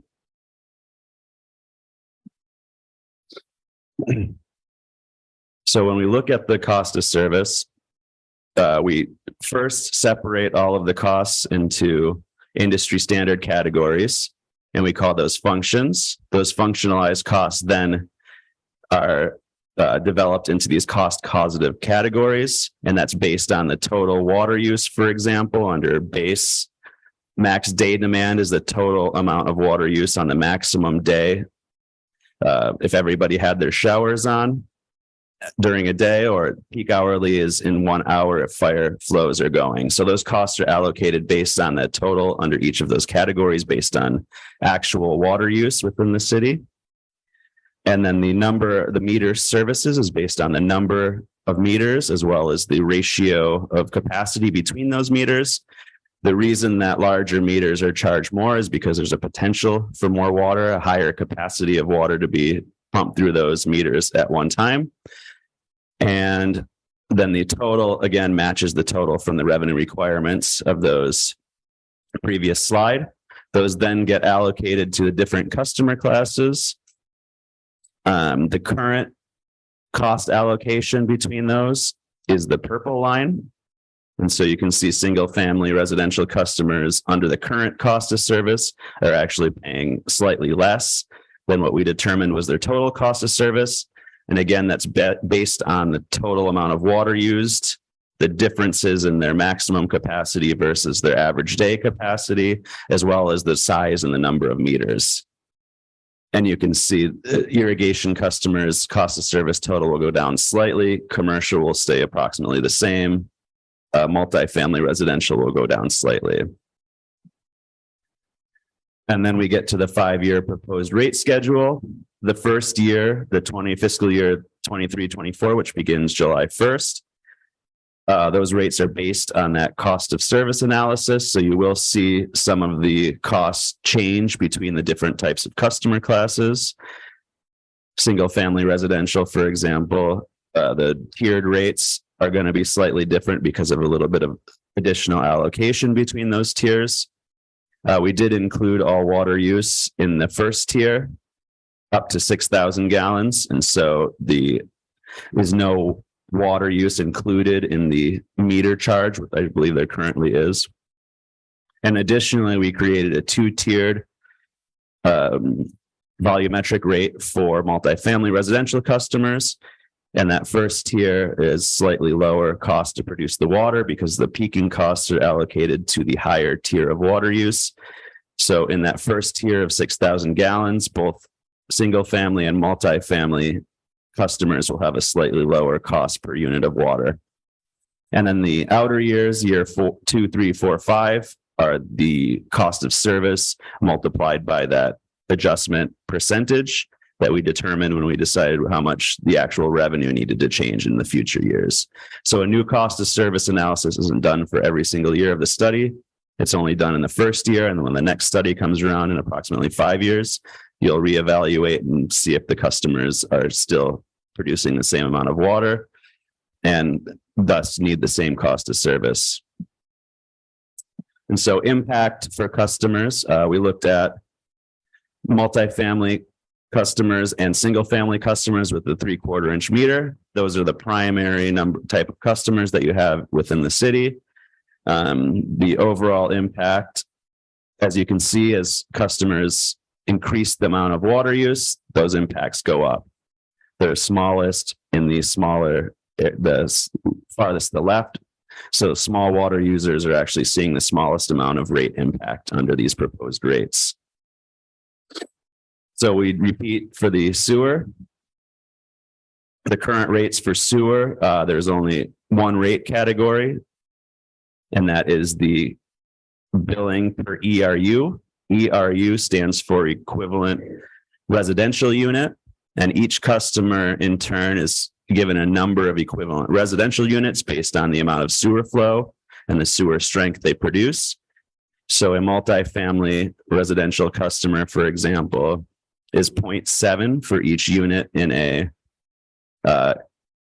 apartment complex, for example. So if you have 30 units, it would be that times 0.75 to count the number of ERUs, and that would be billed across the ERU equivalent unit. The per bill is the billing costs as determined under the previous study, and these are your current rates, and that amount is billed for each bill. As far as commercial customers, the number of ERUs are determined when they join the system. And that number of ERUs is either higher or lower based on the amount of sewer flow that commercial customer would generally produce. Generally speaking, restaurants have a much higher sewer strength than a residential customer, so they would be attributed more of these equivalent residential units. The out of city customer is just a doubling of the inner city customers for sewer. And the reason that the outer city customers are billed more is because of the higher capital costs and the maintenance of those longer pipes to get out to those. So those costs are allocated only to the out of city customers. We did the same exercise for projecting revenue. The number of accounts and the total number of ERUs are different because a single account may account for multiple ERUs as in a multifamily residential customer or a commercial customer. And this growth rate is consistent with the one that's projected in the water master plan. Again, the total inflation is about 3.9 to 4% per year if it's averaged over the 10-year planning period. These initial rate inflations and area adjustments are for the first year, and that's based on the record high inflation that we've had. And again, these are pretty conservative overall. Major capital expenditure needs for the sewer system included lift station upgrades, sewer main replacements, and we do also try to build a reserve target directly in for the sewer system. Again, these are enterprise funds. So they all have to function separately with separate funds and separate income and expenditure reports. We look at the financial plan for the sewer system. Once again, in the first 5 years of the study, the overall expenses are higher than our projected revenues. That's for the additional capital expenditures that we mentioned that are planned, as well as any debt service that's there. And we look at the fund balances are again declining without a revenue adjustment. So for the sewer system, we project a revenue adjustment that's needed 30% the first year, 20%, 15%, 15%, and 5%. And then this gets us to the reserve target that we set during the study based on expenses that are operating expenses, one, and having the capital reserve fund on hand. Again, we determine the revenue requirements for each year of the study period based on the total expenses, debt service, and then capital pay-go. And the pay-go is short for pay as you go, which would be cash funded capital projects. And then we reduce that by the amount of non-operating or other operating revenues. So the cost of service for the sewer system, same total general methodology that we use for water, except instead of total water use and the differences between the capacities of water use, we look at the amount of sewer strength. So sewer strength is often tabulated in bio-oxygen demand or total suspended solid. And then those costs are allocated directly to the sewer treatment function. And those are then split up into the treatment costs that are allocated to the city, the customers. The main differences in the rates between the water and sewer is that there is one single rate, the build rate, which isn't based on meter size. It's just the monthly build cost. And then the other costs are separated based on the equivalent residential unit or the number of residential units. So customer costs are the ones that we consider the billing costs, and those are divided evenly by each billed customer. Whereas the operating costs, operation costs are then divided by the number of ERUs because it's the equivalence between the different types of customers. Proposed sewer rates maintain the same basic structure as the current sewer rates. And they just increase slightly based on the percentage of revenue that's needed. So the bill under the proposed rates in the first year is the $372 per bill, and then $42.19 per ERU. And we can look at the total rate impacts for the sewer system. Where's this the water? Is there two? That's the sewer. All right. So the current sewer bill per month for a residential customer, which is just one ERU and one bill, is $34.15, and that goes up to $45.91. And if you see the surrounding communities, that's still below the average for sewer bills of all the surrounding communities. Thank you. Any questions?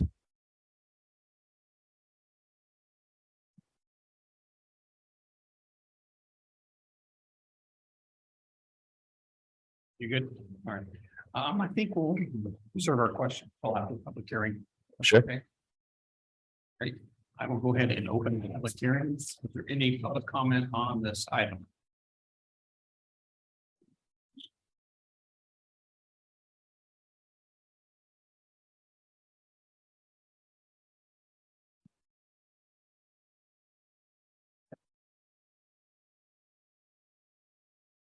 Good afternoon, neighbors and our council representatives. My name is Carlos Ruiz Martinez.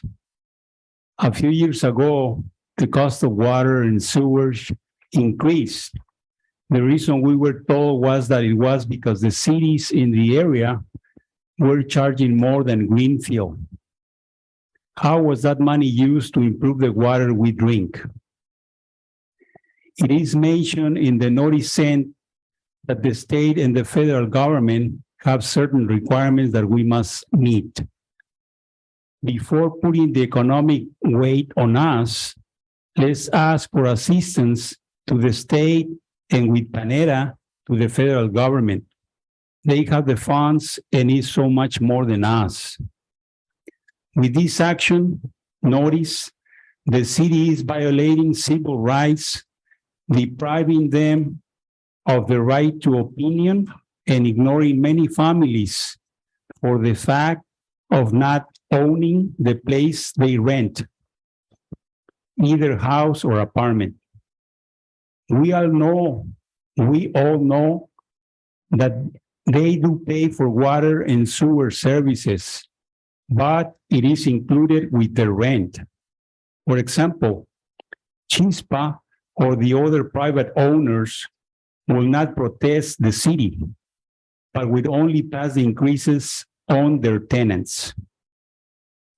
Our tricky neighbors have been completely ignored, as many of them only speak tricky and very little Spanish, without taking into account that they are essential workers in our agriculture.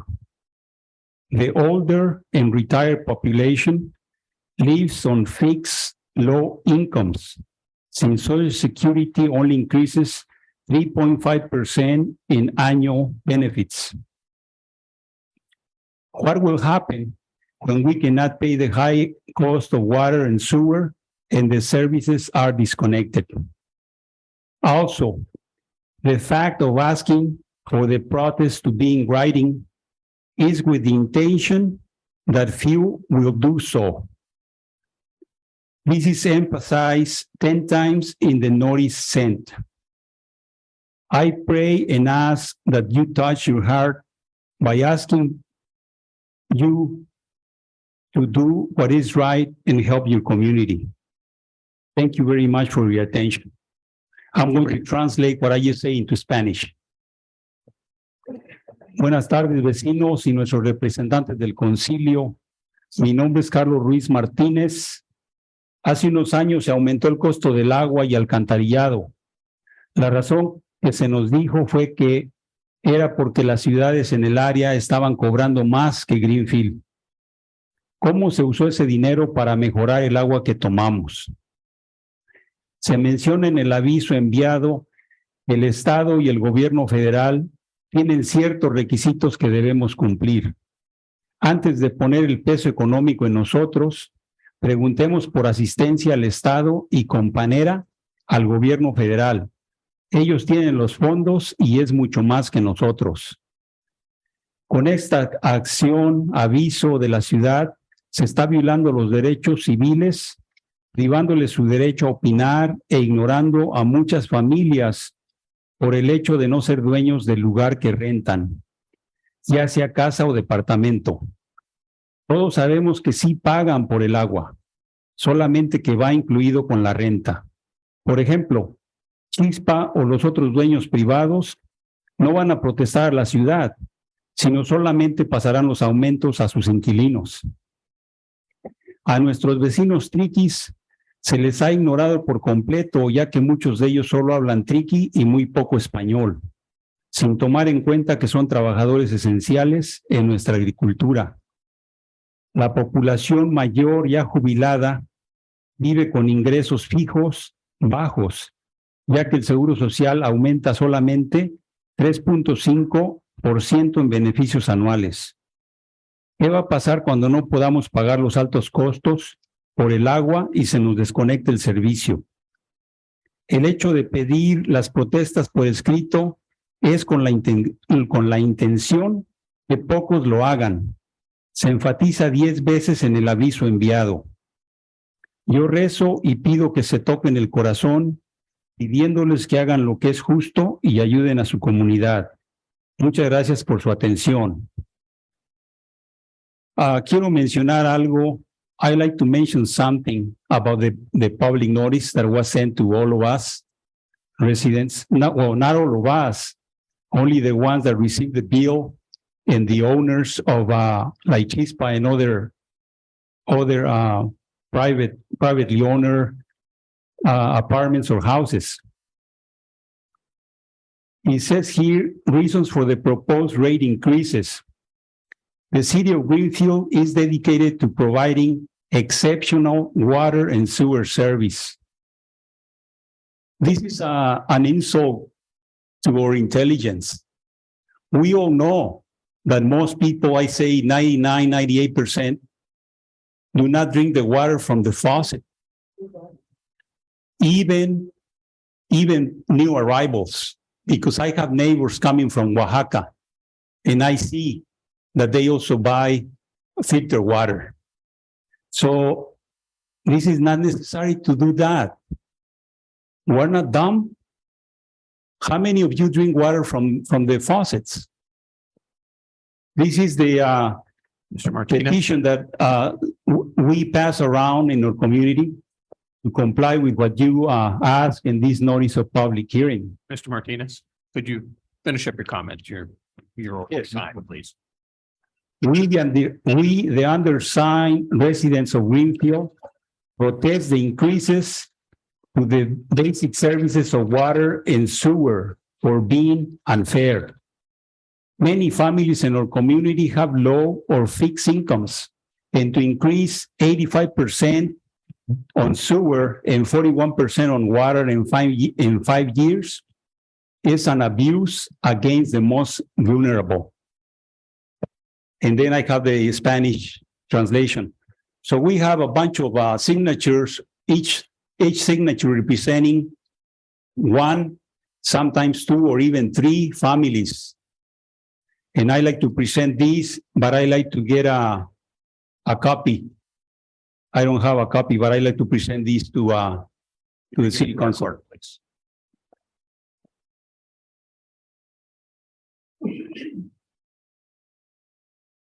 The lady over here.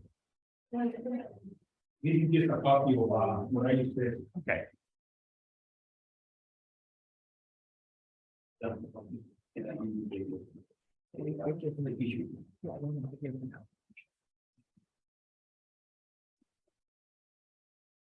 Sure, I can bend this down, but okay. I'm Quavia and I'm at 420 Cardona Circle. Can you please tell me where the notice was sent? Because I actually didn't see it. I don't know if I missed it. How was it sent out? Was it separate from the water bill or was it in the water bill? And can you answer that? So every homeowner received or was mailed out a notice, as well as every utility bill holder.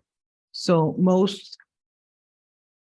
most households did receive two for single residential. And when was that sent out?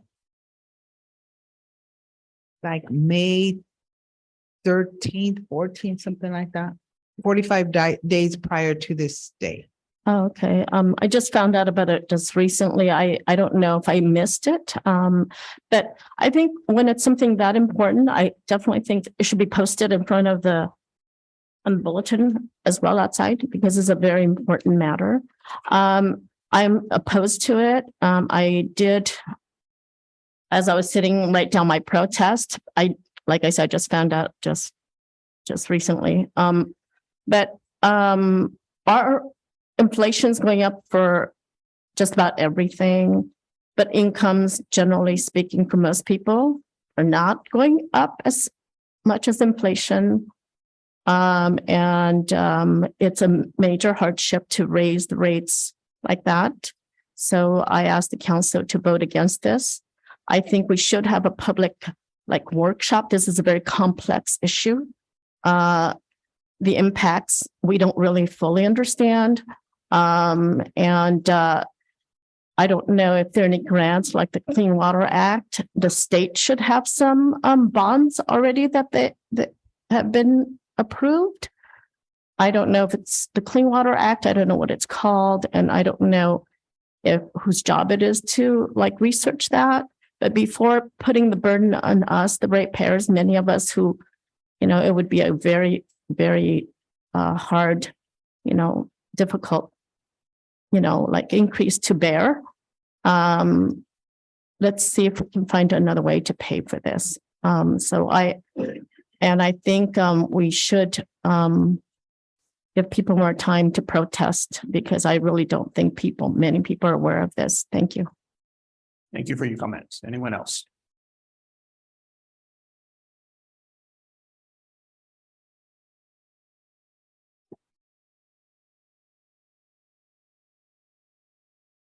Good evening, members of the City Council.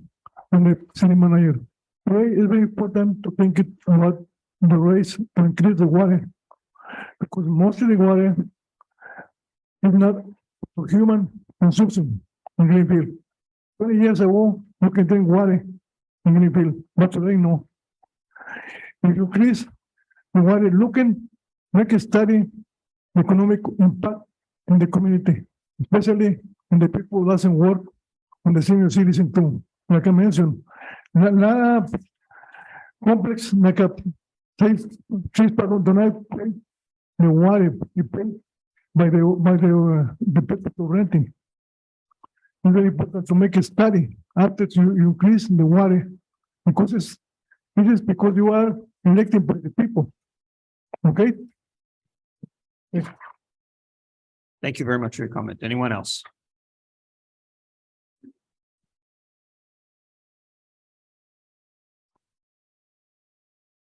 I lived here in town now since in 85, and I have seen our city grow.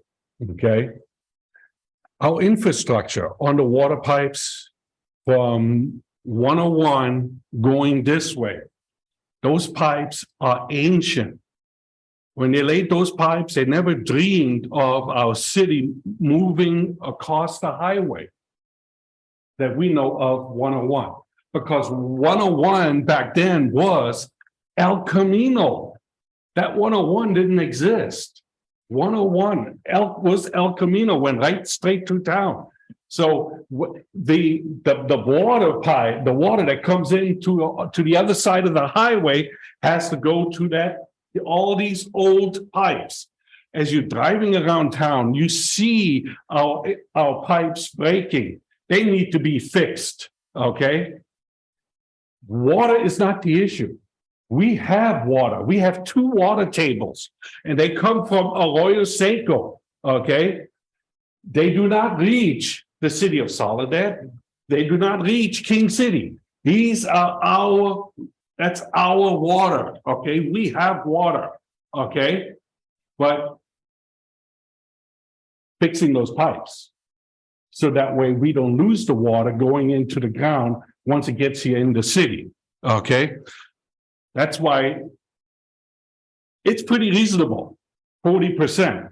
But the sewage, 85%, 80%, why is that? Because we don't have a sewage plant, okay? You turn on the water, it goes down the sink, you flush the toilet, it doesn't go into hyperspace out there and disappears. It goes across the highway down to our sewage treatment plant. What is that sewage treatment plant? How many of you have actually been out there? I have seen it, okay? It's holding ponds. The water goes into the pond, and when the pond is full, it goes to the next one.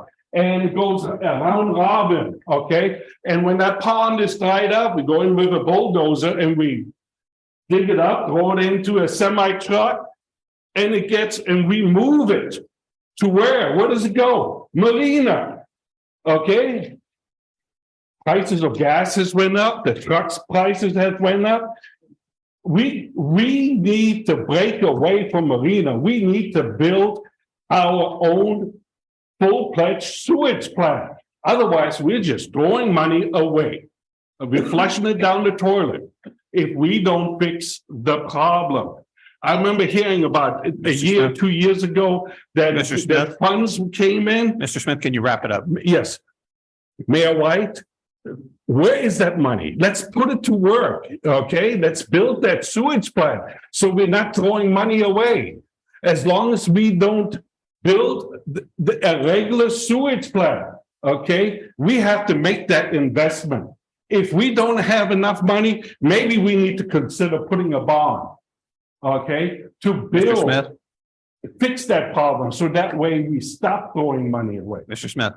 Thank you. Thank you very much. Yes. Anyone else?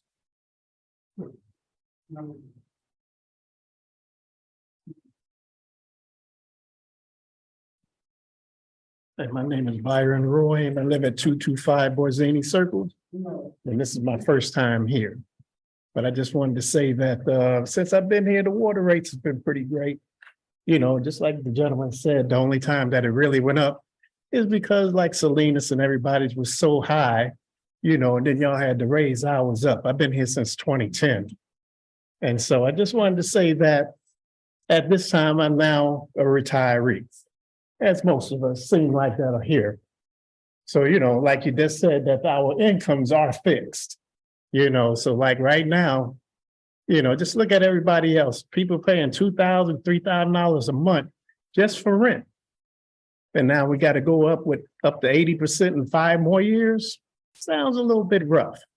I know it will be for me, but I'm not going to be living under the bridge like everybody else. You know, we don't want to see that, you know, so in your judgments tonight and your votes, you know, please recognize the folks that really don't have it, you know, but thank you for your time. Appreciate it. Thank you very much for your comment. Anyone else? Public hearing is still open.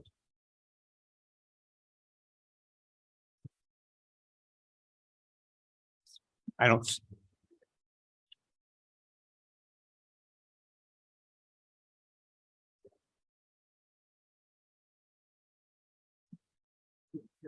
Yo hablo español mejor que inglés, por si viene el señor para interpretarme, porque sí sé pero un poco de inglés, pero mi pronunciación es muy mala y no quiero decir alguna grosería en vez de decir lo que quiero decir. Can you hold on just one second?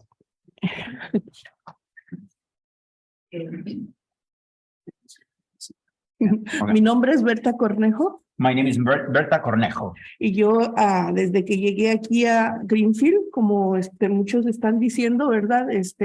Since I came here to Greenfield, since many of them are saying, nuestro pueblo está siempre igual, ¿verdad? No hay trabajos, no hay oportunidades para nuestros hijos, para nuestros nietos. the town is still the same. There's no opportunities for us, for our kids, for our grandkids. Y quiero llegar nada más a esto de que no tenemos suficiente dinero porque gastamos mucho hasta para que vayan a trabajar con el gas. So I just want to write to this, like, we don't have enough money because we spend a lot of money on just for them for gas money so they can go to work. Nosotros que ya nos retiramos, como yo. Okay, people like me that we are retirees.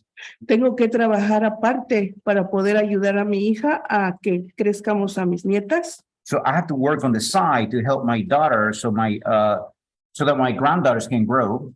Y pagando los altos precios de la renta y de todas las cosas y del gas, no nos alcanza. And paying that high rent and all the costs is not enough. Y también mi hija trabaja bastante, pero no es asunto de solamente mío, sino de todos por igual. Toda la gente que es mayor de edad sufrimos o pagamos y no comemos o comemos y no pagamos. So, my daughter works a lot, but it's not just me. It's just, a lot of people like me. Either we eat and we don't pay, or we pay and we don't eat. Y con todos estos aumentos y tan exagerados de un momento para otro, como decía Carlos Ruiz, es mejor buscar esas opciones, ¿verdad? Con el gobierno, si nos pueden ayudar, porque si no, vamos a estar todos desconectados de agua. And with all those increases, like Carlos Ruiz was saying, maybe we should look for the federal government to help us with all these increases. Sí, porque como dijo el otro señor, nosotros no podemos pagar más de lo que estamos pagando porque solamente no recibimos tanto dinero para poder hacerlo. Yeah, because like the other men said, we don't make that much money. We can't pay, those prices. Like they said, yeah. Y sigo en lo mismo, nos oponemos no porque seamos rebeldes o porque no respetemos, sino porque no podemos. Y tenemos que crecer y dejar prosperar este pueblo para que haya trabajos aquí cerca para nuestros hijos y para que haya tiendas, para que haya cosas y que ellos nos ayuden con todos estos gastos. Pero si seguimos igual como siempre, nunca vamos a prosperar. We're not rebelling. We're just opposing to it because we need more jobs for our kids so they can work, they can help us to prosper. Uh-huh. Y dejar que el pueblo crezca, que haya tiendas. Tenemos que ir hasta Salinas a buscar en una emergencia. Si tenemos la emergencia, tenemos que gastar para gas. Y es especialmente a veces cuando el agua, tenemos que ir hasta allá a buscar para poder nosotros mismos arreglar, porque a veces no tenemos dinero para pagar. And allow the town to grow, because a lot of times we have to go all the way to Salinas to get the water, and we don't have the jobs that we need here. Ni casas, y los precios y la comida mucho más caro, todo muy caro. Y ahorita con esto, pues nos acaban de rematar. So everything's expensive, food, everything. So with this, it's like adding extra pressure on us. Y por eso llegué a esto porque nos ha pasado a mis nietas, a mi hija, a mí. Dejamos de comer bien y nos apretamos el cinto y pagamos las deudas. O no pagamos las deudas y comemos un poquito bien, un mes sí, otro mes no. So that's why I write to this, because it has happened to me and my daughters. Either we pay our bills, but we eat a lot less, or we don't pay the bills and we can eat a little bit more. But if not, we have to like tighten up because everything's so expensive.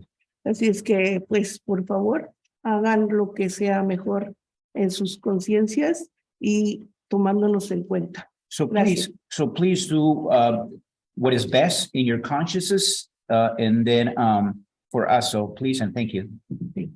Thank you for your comments.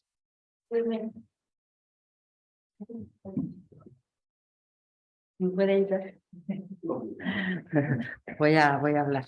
Okay. Ok, buenas tardes. Okay. Good afternoon. Mi nombre es María Cedes. My name is Maria Ceves. Ok, está todo bien que suban los precios y que suban todo, pero acuérdense que también habemos muchas personas de tercera edad. Okay, so it's okay that for the increases, but you have to remember that there are people, elderly people. Ok, que recibimos nada más mes por mes el sueldo del Seguro Social. We just get Social Security month to month. Ok, tomen en cuenta también como los niños los toman en cuenta, como los adultos, como la gente que estamos tratando de sobrevivir. También les pido por favor que tomen en cuenta la gente que estamos de la tercera edad. So ya pagamos taxes. So I'm asking you to take into account people that are elderly. We pay taxes. Pagamos una casa, como yo, por ejemplo, tengo una casa con muchos trabajos, pagándola taxes, agua, luz, todo con lo que me dan el Seguro Social. No nos aumentan. We pay mortgage and the maintenance with the Social Security money. We don't get more. We don't get a raise. Lo único que nos queda es si no podemos pagar, pues irnos a un asilo. So the only thing that is left for us is like if we can pay, we just move to like a convalescent home. Por favor, les pido que nos ayuden también, como ayudan a todos los demás que pagan taxis, nosotros también, que nos tomen en cuenta. So please, I'm asking you to like take us into account, like everybody else. Yeah. Okay. Eso es nada más lo que les pido también. Hay mucha gente que tenemos también necesidad.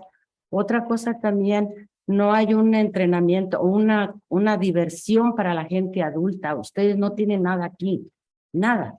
La gente lo único que puede es refugiarse en la iglesia, que es lo que está más y no que es gratis. Porque de ahí en fuera no hay una diversión, no hay una distracción para la gente grande. También tomen en cuenta la gente grande. Yeah, so, no tenemos tanto dinero. So yeah, basically take into account elderly people because we don't have that much money, and there are not too many like services for elderly people, like places where we can have fun, we can enjoy, and the only place that we have is a church, which is free there, but we don't have services for elderly people. ¿Por qué no tomar en cuenta a la gente grande? So Póngales una diversión. Yo, por ejemplo, me pongo en ejemplo. Me voy hasta Soledad a la swimming pool un ratito. Te cobran carísimo. $90 al mes. Pero yo por distraerte, por no estar de okis, porque no te tuyas en la casa. Porque aquí no hay nada. yeah, because there's nothing here in this town. I have to go to like dijo Soledad. Soledad. Soledad. I have to go. Mr. Sims, if you could finish up, please. Yeah, sí puede terminar pronto, pero Okay, le interpreto sí, eso. sí. Okay, I have to go to the swimming pool. It's like $90 a month, and there's nothing here to like, so we can be active and do something for the elderly people. Que nos tomen en Thank cuenta, por favor. So Thank you take very this much. into account, Gracias. please. Thank you.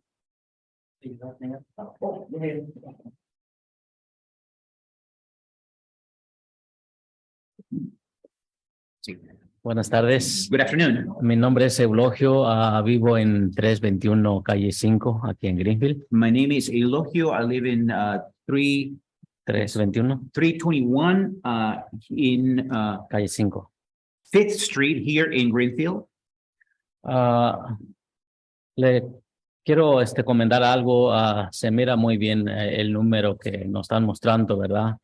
Pero yo creo que ustedes como papá y mamá del pueblo está en la mano de ustedes. Porque, bueno, yo soy trabajador del campo y creo que ustedes saben, vivimos en un pueblo agrícola, entonces el salario mínimo para los campesinos es 15.50. En este año solamente subieron 50 centavos. Okay. So I asked you, like you're the moms and dads of the town.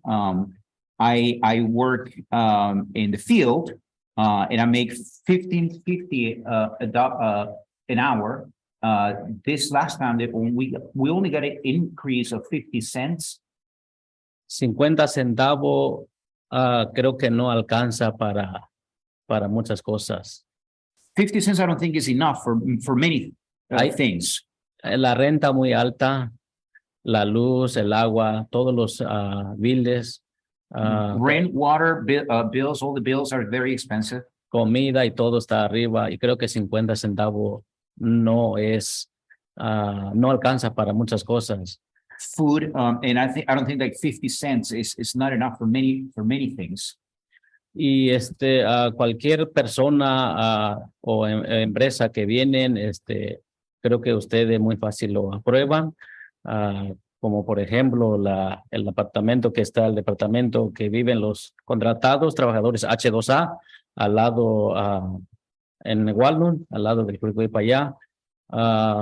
Como esos trabajadores que vienen, ustedes saben que no dejan ni un centavo en la ciudad. So a lot of trabajadores que vienen de otros. H2A. Okay. So a lot of the workers that come here, that they come from other cities, they don't leave 1 cent into the city. The ones that live in the building en Walnut. Walnut.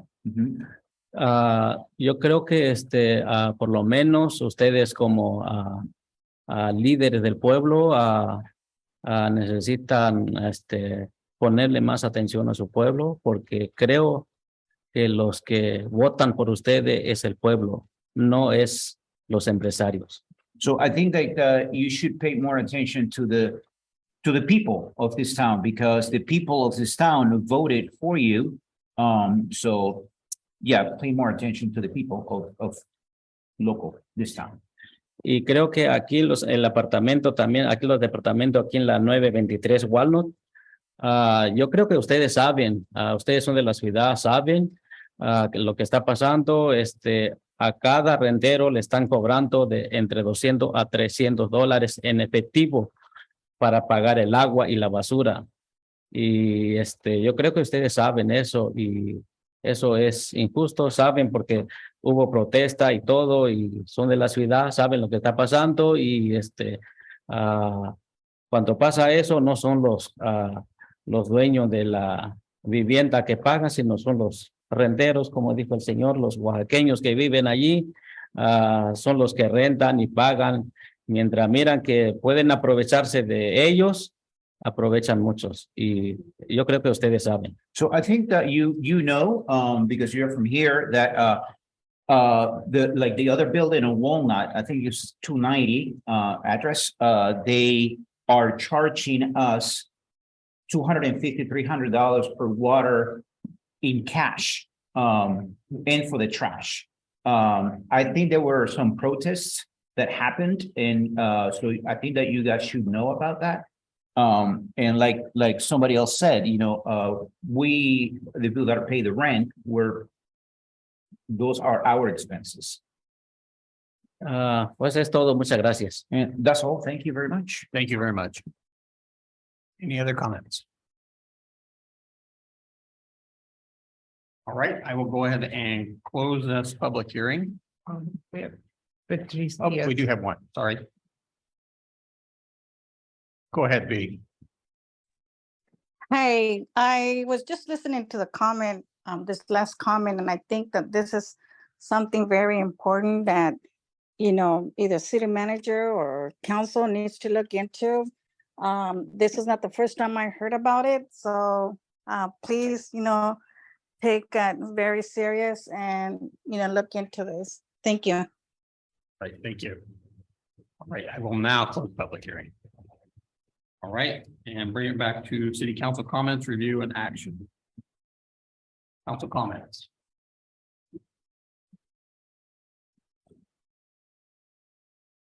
These members.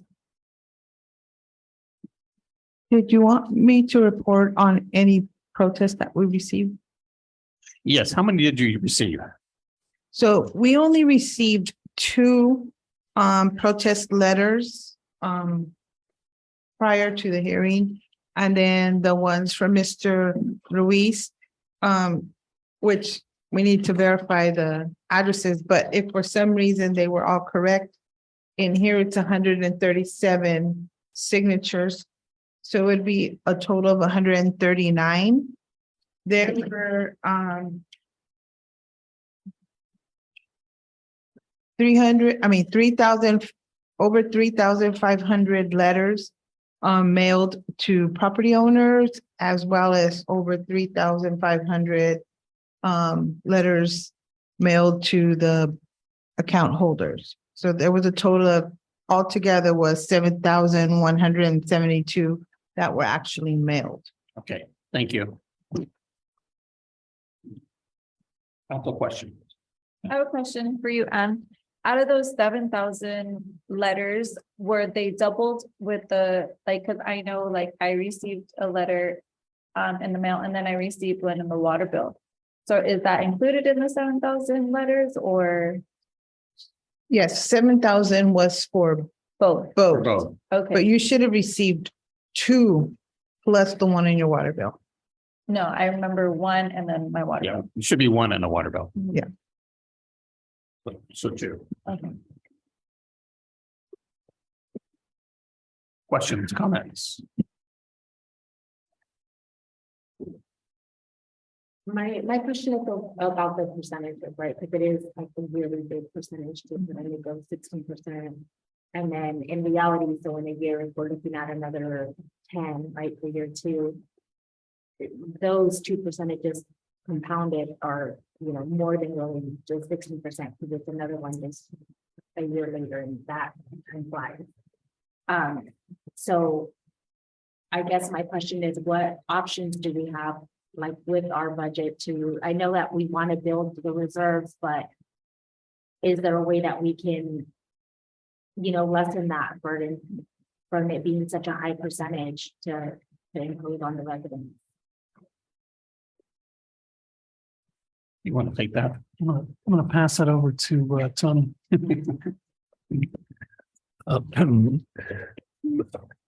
These are always difficult decisions, and I've been doing this for many, many years, and it comes down to this. There's a couple of problems. In the day, I used to be able to raise rates, and then we would adjust the rates based on income and other things. You know, the initiative process pretty much did away with that. The only way the council that I'm aware of can subsidize these rates is with general fund money. I mean, we used to adjust and have commercial pay more and multifamily pay less, and there's things you can do. I hope what you should have gotten from the consultant was we're very strict on the way those rates are calculated. They have to be calculated based on cost and benefit specifically by customer class. And you heard the breakdown by generation and by transmission and by service. So if we want to say to council, well, we can reduce the rate, which you can certainly do, it just mean that the reserves would go down more. And, you know, I get that. That's true. Everything I think the resident said is true. Costs have all gone up, which is the same reason that we're here asking for a rate increase. The other thing which it was discussed, I mean, the city has a full-time grant writer who looks for grants, and we have looked for grants for all of these things that are in the budget for capital improvements. Now, the grants that I'm not aware of any grants that pay operating expenses except for those interim ones, like you saw a little bit through COVID and some of that COVID release money, that kind of thing that could pay. And there were some specifically ones for utilities, but in a long-term basis, we're only looking for capital grants, and we're looking for capital grants. All these things we are. And had we not done that, the rates would be much higher because we are building a new sewage treatment plant, as you're aware, and that's an $80 million facility. The city clearly does not have $80 million, and there's not $80 million in our rate structure for that. We've assumed that we will get grants for that, and we've been advised by the State Water Board that they will support that. So if that happens, we're in pretty good shape. So the city's responsibility is just to come up with the maintenance cost, really, to do the things, and that's what we think what we're trying to do here. But they're right. It is a substantial increase, and the four options that were presented at the January meeting looked at options for fund balances and reserves and some things, and this was the option that was selected by the council because it wasn't the most expensive, but it was they thought more reasonable one. There was a more expensive option, if you recall. So it's a judgment call. We're trying to do what's best for the community. There are substantial expenses with the new systems that we have to do. One of the things, I think one of the gentlemen mentioned that our sewage treatment plant hasn't been up to standard in some ways, and we've spent some money to do it, but now it doesn't meet the new requirements of the state law because it was built in 1978 and those laws have changed dramatically. So we're now working on doing that. That's going to take a lot of money and a lot of time, and we're in that process. And we hope that, but we're still going to have to come up with the additional maintenance costs, which this is trying to do. And the other thing that I think one of the gentlemen mentioned was he's right. We haven't probably done as much water and sewer line replacement, and the city's in kind of that sweet spot, to use an expression, where the water and sewer lines are kind of at their useful life, and we're going to have to spend more time and more expense replacing those distribution and collection facilities. We had a recent incident with one of the lift stations in town. And that's kind of had we maybe done a little more maintenance on that, maybe we would have had a little better time. If we had some additional money to buy an additional pump, so we wouldn't have to wait months to get one. We could have fixed that. But all those are maintenance costs, which we tried to accommodate better in this new proposed budget, which these new rates are based on. But that being said, it's the council's got to make that judgment call on how, we think this is a reasonable approach, but it does have impacts. So Tony, correct me. We saw these rates about 60 days ago, correct? At your January 24th meeting, yes. And when we selected the one that we did not take the high rate, we did not take the low rate. We took one of the ones more towards the middle. That's correct. And both for the water and for the wastewater. That is correct. Okay.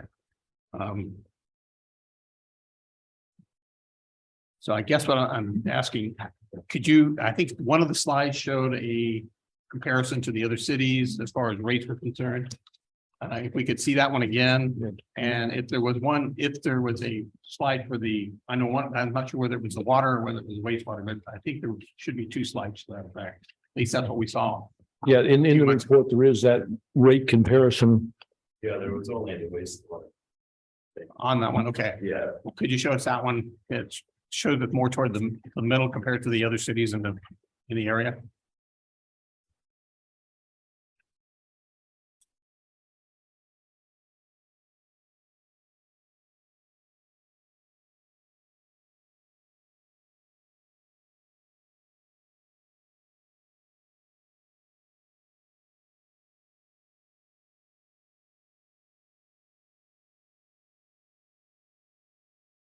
In the meantime, if I could, Just, I think everybody heard Mr. Nisich talk about this wastewater treatment plant potentially costing $80 to $85 million. We are working with the state for them to give us grants for that amount of money because we don't have that. If you remember when we started talking about this a year and a half ago, that number was 30 million. The scope has not changed. Prices that we're talking about have. In the meantime, we've also talked and our public works director has come to council and got an approval to do video scope CCTVs, what they call it, of all of our sewer lines because of what people flush down the toilet, get in the sewer. There is all kinds of things blocking the sewage from reaching the wastewater treatment plants in a timely manner. So we are required to have those scoped. That's $229,000 just for the scoping. Depending on what we find when we do it, I don't know. It's digging up lines, it's replacing them, it's cleaning them out, and so on and so forth. A lot of this is deferred maintenance for the past X number of years, like you said. But it's expensive. Just to clarify too, the rate increase that we're talking about is not going to raise the $80 million. That's just for maintenance of our existing system, correct? That's correct. Right. $80 million is we're trying to obtain grant funding for that. Absolutely. Yeah, there's the comparison. So this slide is showing Wastewater rates, wastewater rate. yeah. For a residential customer. So the red is where we currently are, and the green is where we're proposing to go. Right, well, in the first year, right? Right. And it's very likely that many of these cities have rate increases also planned in the next 5 years, or they will.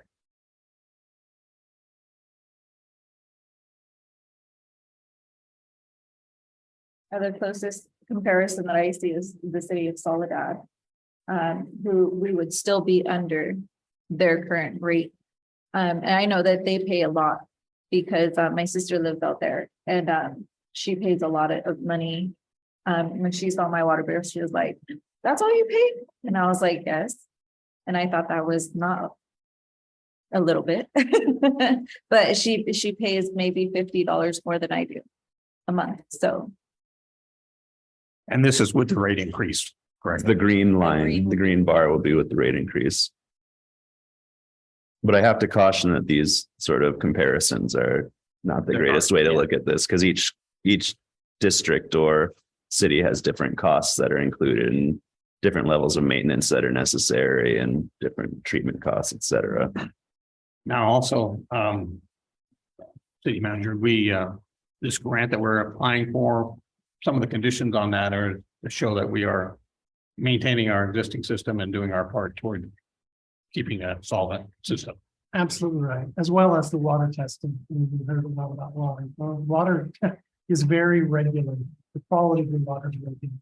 Every time something happens, if we have a pipe burst, it's got to be reported to the state. We've got to make sure that if there is a contaminant anywhere, where they got to know about it. We've got to do all kinds of testing, retesting to make sure that the water is of the quality it's consumed. And maybe another point I would point just for the council question, on one hand, with our water, for instance, where we have deep wells that the city takes advantage of, that water is not treated because the water that we get out of the ground does not have to be treated. If we were in a community that didn't have that high quality water, we would have to spend a lot more money treating that water. So that's a benefit. On the other hand, we happen to have high nitrogen content in our wastewater, which is driving some of the costs in the plant, and that's an issue now in the state. A lot of places in the state are having problems with those problems, and they're having to do the more expensive treatment process, which we are a victim of. So it kind of goes both ways. But the good news is we have very high quality water. The bad news is we have a lot of work catch up to do on the wastewater side. Well, this is a hard one. Go ahead. Yeah, I have a question. If we go back to the slide where it shows the percentages for the next 5 years, can you put that up? For water or sewer? Let's try water first.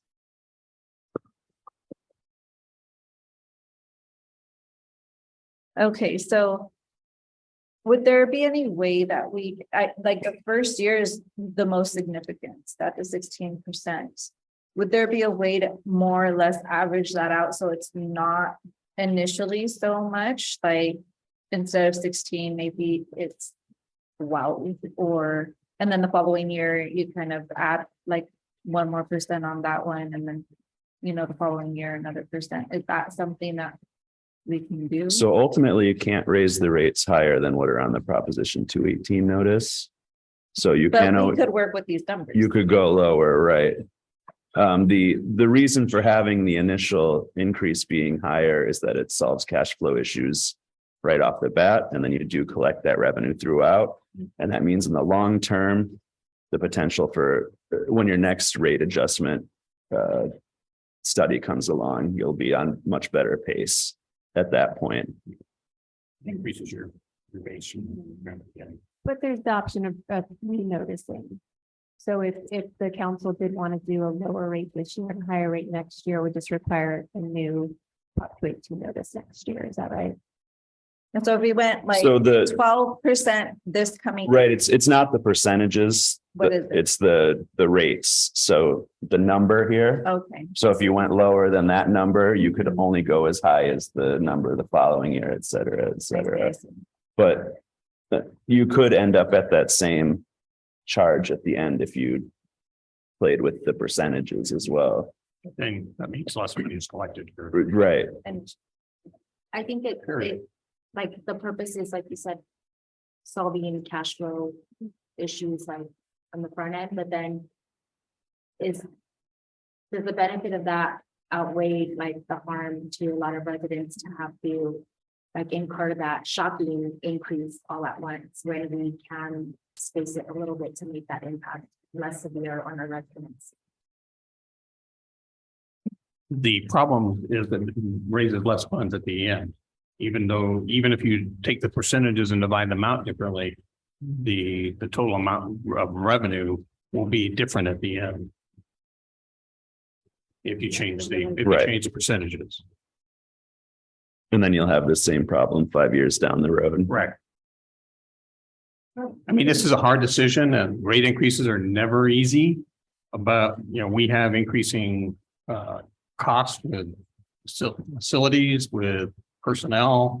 We've The got to provide infrastructure, services. like just the rebuild infrastructure, we have so much work. We have so many things that we need to take care of. I mean, I think we've got to bite the bullet, for lack of a better term, and go ahead and approve this.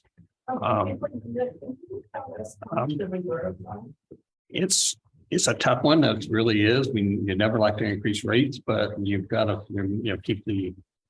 you've got to remain solvent. And provide the services, because that's one of our essential services. We've got to provide water and we've got to provide sewer. I have a question. Do you tell us how much the reserve fund was the actual amount?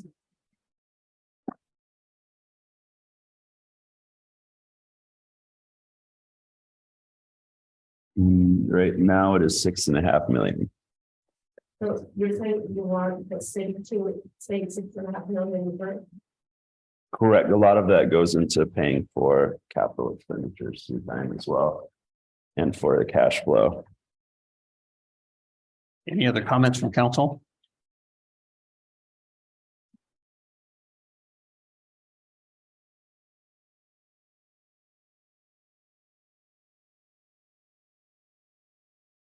I need a motion.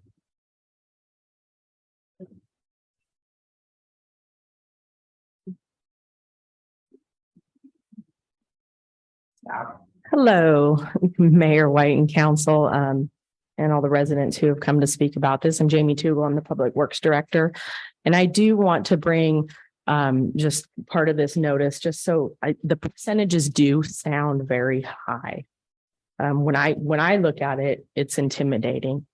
But what we're really looking at, I can give you the actual dollar figure for residential. We're looking at $3.72 a month for sewer the first year. And then the second year, it would go to $4.47 a month increase, and so on. And in year 5, it would be $6.20 a month. So the first year typical bill is about $8-9 more. So the first year, the sewer bill portion would be $3.72 a month. And the proposed rate on the water is the fixed monthly charge for the water meter is dependent on your water meter size. And the tier 1 for 0 to 6 gallons is $1.81 per 1,000 gallons. So I do want to break that down into dollar figures because it's a little bit more palatable than percentages. We start talking about 30, 40, 60%. When you bring it back down to a number, it's a little bit more reasonable. I think that's what we saw last. That's what we did. We saw the actual numbers, so it didn't look as scary. Yes, so I did want to, that is in the notice, and that is what we talked about last time when council did choose the rate structure to go forward with. So it's not that intimidating. And to Mr. Wood's account of the CCTV project, where actually it's over 4 years, and we'll be videoing all of the sewer mains that are over 10 years old. And those will be resulting in projects, repairs, replacements that are going to cost quite a bit of money to do. And we will try to find grants to do that, but we haven't seen any available at the moment for that. But we are in the process of obtaining that grant for the wastewater treatment plant. So the base rate increase for the both of those are around $7 a month. Yeah, give or take a few cents here. and there. The sewer charge is the highest on the bill. 80% in 2 years. When we get 8% in social security. It's not $50 though, it's 50% of the base rate. Increase. How many people are having a hard time paying their bill right now? Can anybody say? How many people cannot pay it? And now with the increases, Okay. I'm talking precaution. Okay, thank you for your comment. Council, do we want to move forward on this? Okay, I want to say this before I'm going to make this motion, and I'm making this motion knowing everything that we need to do as a council to get Greenfield where it needs to be. We have a wastewater treatment issue that's going to cost us a lot of money. And this is why I am in favor of these increases, because that needs to get taken care of. You know, at the end of the day, we have to make decisions that not everyone is going to agree with us on. But I want you to understand that I wholeheartedly believe this is what we need, because I'm not looking at the next 1 year, the next 2 years, or even the next 5 years. I'm looking at the longevity of the city of Greenfield. This is my community. I was born and raised here. Unfortunately, I won't be here very much longer, but my heart is in Greenfield. So with that, I motion.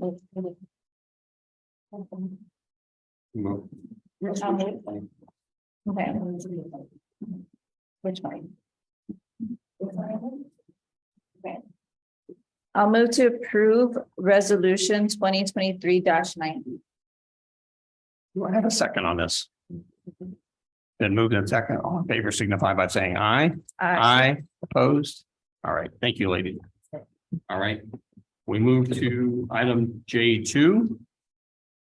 A resolution of City Council, City of Greenfield declaring the results of balloting tabulated in accordance with Article X, III, ID of the California Constitution and the California Government Code 53-753, ordering improvements and confirming the diagram and annual assessment for Greenfield lighting and landscaping maintenance, District number 3 and Zone 4, pursuant to Landscape and Lighting Act of 1972. All right, staff report, please. Yes, Mayor, members of the council, I have these next two items. They're similar in nature. One's for lighting and one's for streets and storm drain maintenance. As a condition, a standard condition development is for when improvements are required that need to be maintained on an ongoing basis. The city requires that they either form or annex to an existing maintenance district, of which there are 3 in the city. This project, Greenfield Commons, is one of the largest projects the city has seen in a long time.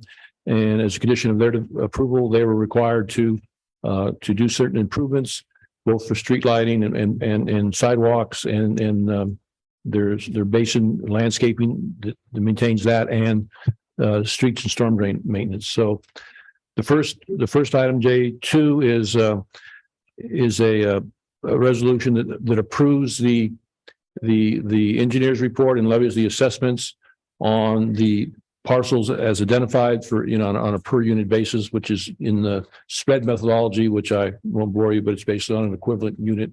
There are 210 units in this development, and they are spread both for storm drain and lighting and landscaping. Per the requirements of the law, we're required to get the approval of the voters and the property. In this case, and most developments like this, there's only one property owner. The city clerk has received an affirmative vote, so the levy can be levied if the council so moves.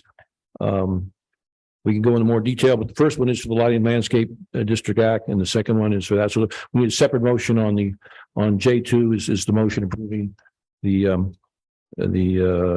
action says confirming the diagrams and annual assessments for the Greenfield Lighting and Landscape District. This is District number 3, and this will create a new Zone 4 within that district. Go ahead and open the public hearing. Any comments?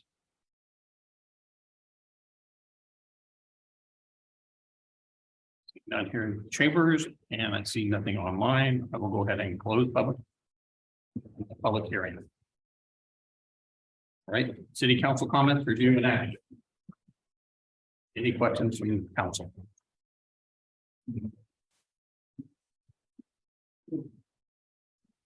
So there is only one vote because there's only one owner. One property, yes. I assume that, yes. And the city clerk has the affirmative ballot. Go ahead. I can verify that they did vote yes. Okay, very good. All right, I will entertain a motion to approve resolution 2023-91. So moved, Mayor. Been moved. I need a second. Second. Been moved and second. All in favor signify by saying aye. Aye. Thank you.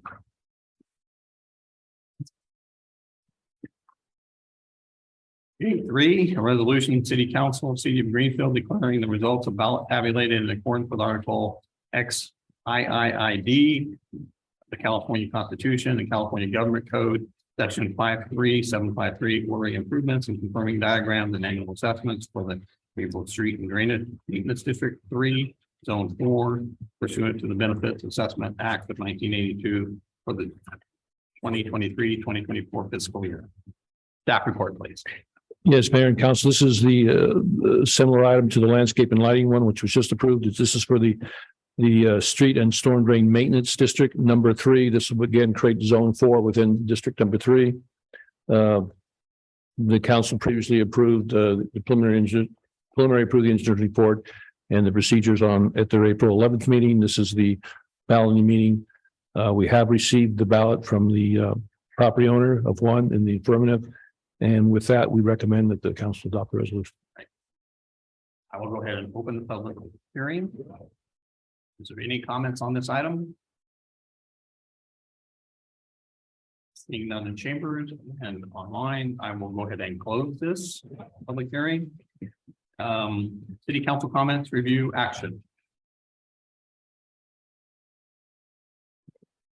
I need a motion.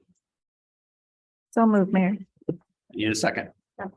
Then moved and second. All in favor signify by saying aye. Aye. Opposed? Thank you. J4, resolution, city council.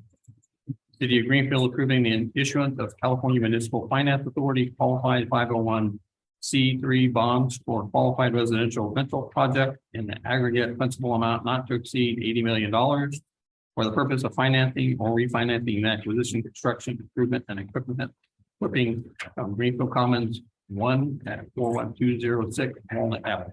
Staff report, please. Thank you, Mr. Mayor. This is, and members of the council, this is Robin Lane, consulting planner for the city. I'll be brief. This is a more or less of a housekeeping item. EAH Housing, which is the developer of the Greenfield Commons multifamily residential housing project at 41206 Walnut, it is requesting to use tax exempt bonds for the financing of their first phase of the project. Under the Tax and Equity Fiscal Responsibility Act, or TEFRA, the city, as the local municipality, must hold a public hearing and approve the financing of the project by the California Municipal Finance Authority. The adoption of the resolution approving the issuance of the requested bonds is solely for the purposes of satisfying the requirements of TEFRA, the Internal Revenue Code of 1986, and California Government Code requirements. The bonds that are to be issued by the California Municipal Financing Authority will be the sole responsibility of EAH Housing. The city will have no financial, legal, or other obligation for the repayment of the bonds. A representative of the California Municipal Finance Authority, Mr. Anthony Stubbs, is in the Zoom meeting and would be available to elaborate on the role of CMFA and the TEFRA bond process. He's also available to answer questions from the council. And in closing, staff recommends that the city conduct the TEFRA hearing and adopt the associated resolution in favor of the issuance of bonds by the CMFA. That concludes my staff report. Thank you very much. I'm going to turn this over to legal. Rob, we just learned that one of our council members tonight is going to recuse herself from this item, and that will leave no quorum. So we won't be able to continue. And our apologies, we didn't realize that she is located her home is quite close to this project. So without a quorum, we won't be able to continue the public hearing or hear the item. All right. Right. So we'll pull this item from the agenda later than we usually would. Okay. This is Anthony with the CMFA. Can you hear me? Yes. So is this continued to another meeting then, or what is our option here? Re-agendize it for the next meeting. I'm looking at the clerk just to assure that we won't miss any public notice deadlines, and she's saying yes, so it can be agendized for the next meeting. We just don't. And what is the date of that meeting? July 11th.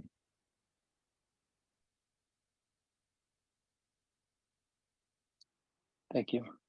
Hey, thank you very much. All right, we had already pulled J5, so we'll now move to K1. Adopt a resolution, City Council, City of Greenfield approving appropriations, the General Fund, Enterprise Fund, Special Revenue Fund, Capital Projects Fund, and Debt Service Fund budgets for fiscal year 2023-2024. Staff report, please. Thank you, Mr. Mayor. This item is the formal approval of the spending plans for the city of Greenfield for the fiscal year 23-24. Over the past months, the city council, staff, and community have reviewed and discussed many aspects of this proposed budget. Most specifically, the general fund, capital improvement projects, and funding additional staff. The total general fund revenues are anticipated to be in excess of $22 million. And the proposed expenditures for the general fund are in excess of 21 million, an excess of revenues over expenditures of around $780,000. In addition, the funding of about $3.6 million in capital projects that include the north and south entrance signage. And earlier we passed an amendment to that already, but that should get us covered on paying for that signage. Additional city park lighting, the Walnut Avenue pedestrian plan and partial overlay, the 3-year street, the 3rd year of the 3-year street rehabilitation program. The 12th Street between Oak and Elm street rehab that Public Works Director Tugel talked about earlier in the meeting. Completing our traffic master plan, $300,000 worth of street maintenance in our street maintenance districts. Ball field improvements, which includes the baseball fields and the soccer fields, to the tune of $116,000, and surveillance camera additions and modifications to the tune of $95,000. Also anticipated but not budgeted are a number of other at least partially funded general fund funded programs, including expenses related to the new community center, emergency generators, security fencing, the dog park that we've heard about coming up, and backup servers that were requested. We felt it best not to start budgeting for these straight away, but as we finish these really core CIP things that we've been trying to get we've been trying to get done for years. Let's get them finished, and then we'll move on throughout the year. We'll refocus on where we are financially and approve these as we move through. Prioritize and approve them.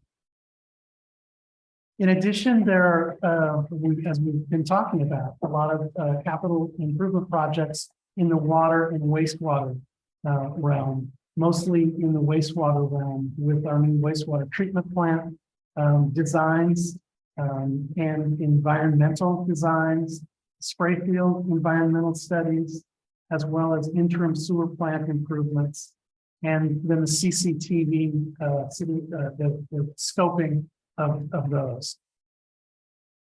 Once again, those are either already going to be moving forward from the current budget, but they'll be funded strictly by water and wastewater funds. Or in the case of CCTV, that is a new project that's the first year of a, I believe, Jamie said 4-year program. Thank you. In addition, the personnel additions that we want to make this year are budgeted in this balanced budget, include an additional community engagement assistant, a recreation office clerk, as we bring the Arts Center online to be used more for recreation programs, a full-time educator with the community science workshop that is funded by the science workshop. It does not actually come out of the general fund. A full-time assistant engineer for Public Works, a full-time Public Works administrative assistant, an additional maintenance worker 1, a second school resource officer to be working basically out of the old school. Half of that will be paid for by the school district, and a traffic officer. All of those things are directly serving requests that the community was making in one way, shape, or form, either through council members or coming up to the microphone, where they wanted better traffic control, where we're going to get some police officers dedicated to traffic, and so on and so forth. So those are the highlights. The actual document has been included, not in this agenda, but the previous agenda from the previous. Oh, I'm sorry. It actually was included as an attachment in this agenda as well. So, also, I'll throw this out there for anybody who has any issues with the way that we're spending our money. I will offer again, I will meet one-on-one with anybody. I did this at a workshop last summer. My phone number is area code 831-601-3081. That's my city cell phone. Anybody wants to talk to me about financial issues, I am more than happy to set aside time to help people understand city finance. So having said that, that's the end of my report. All right, thank you very much. I will move to public comments. Anybody in chambers? I do see a couple. Go ahead.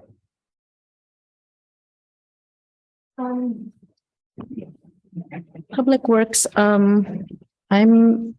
it's something I've been talking about a lot, and I've mentioned it before, but like the streets, and somebody mentioned it earlier, the in front of Dollar Tree, I was there, and the work was, the quality, in my opinion, is very low, like bad. It's not good quality work. So I would say that's not a good way of spending funds. So, and in my neighborhood, there's a pothole already there.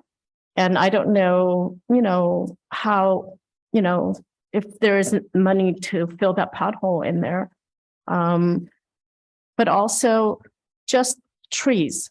I'll give you an example. In our neighborhood in Cardona Circle, we have these trees. I've seen them in many cities here, Salinas, you name it. I mean, it's like very, very common, this tree.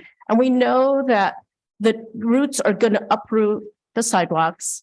It could fall over, hit somebody. And this has happened before where people get killed or paralyzed, and then the city has to go and pay millions of dollars to the victims.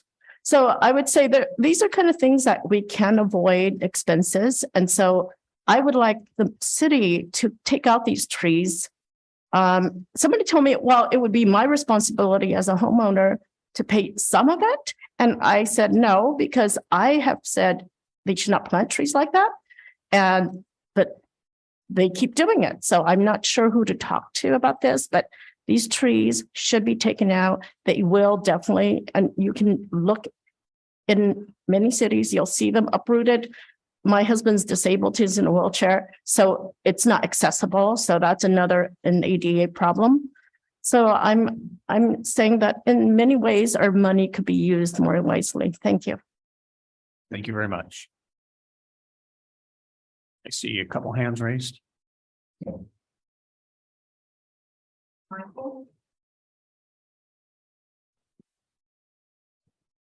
Good evening, Mr. Mayor, council members. Michael Shire, project manager for the Greenfield Commons project. I just want to address item J4 and ask if there is any way that Councilmember Untulan could vote and create a quorum for this agenda item. Councilmember Untulan did vote on the previous two measures for Greenfield Commons, J2 and 3, regarding the special annexation districts. This item is particularly important to the project financing and meeting state deadlines to close on the construction financing and begin construction by the date that we've set in July. So there is some critical path items that need to occur between approval of the TEFRA or approval of the public hearing and our construction finance closing. So I ask members of the council if there is indeed a way to create a quorum, please do allow this project to move forward. Otherwise, our state financing of roughly 60 million is at risk. Thank you. Thank you very much. That's everyone. I mean.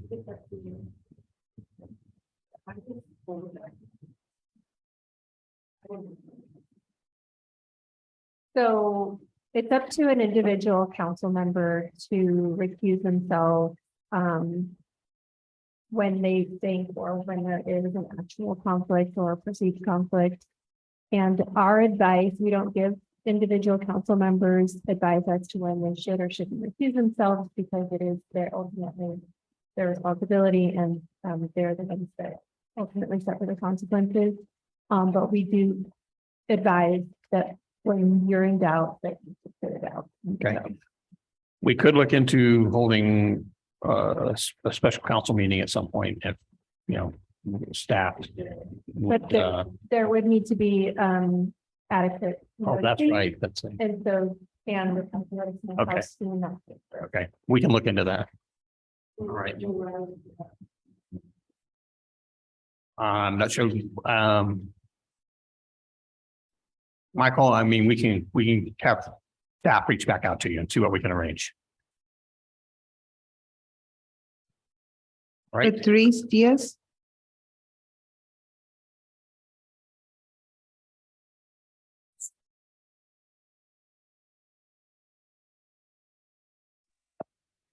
Hi, can you hear me? Yes, go ahead. Okay, we're talking about the fiscal budget, right? I had a question on this. I know that a while back when all this cannabis started and all that, we were gonna get try to get a Wi-Fi. And just listening to a lot of people here in our city, we're having a lot of problems with Wi-Fi. Greenstock County was out for 2 days, and that's a business. So I was wondering if, maybe get some money aside from the budget, and see if we can go ahead and get a Wi-Fi. I guess it's a tower. The other thing, my question is, if I'm not mistaken, on the last fiscal year, there was some money set aside for the north and south signage.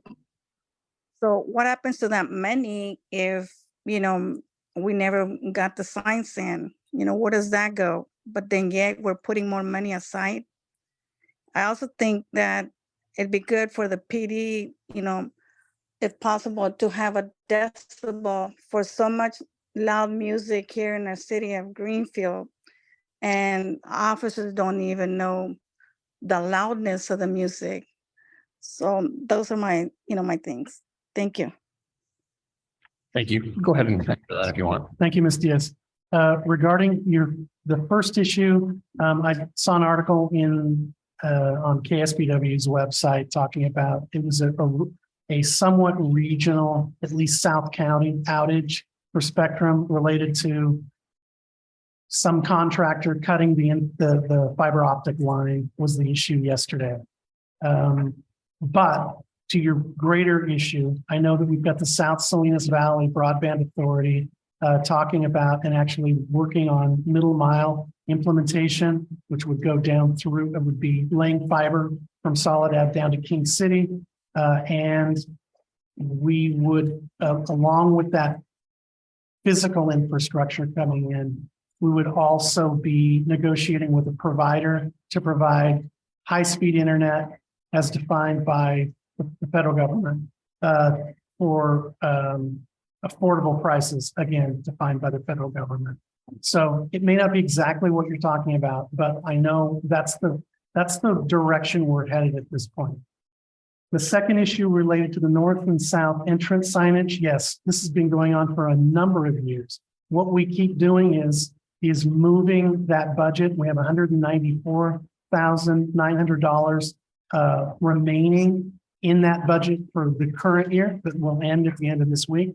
We're rolling that forward to pay for the bulk of what we expect to be the expenses for next year. And that's an action item for tonight, actually. Yeah, and that's actually in the budget, in the staff. All right. We have one more person. Giovanni.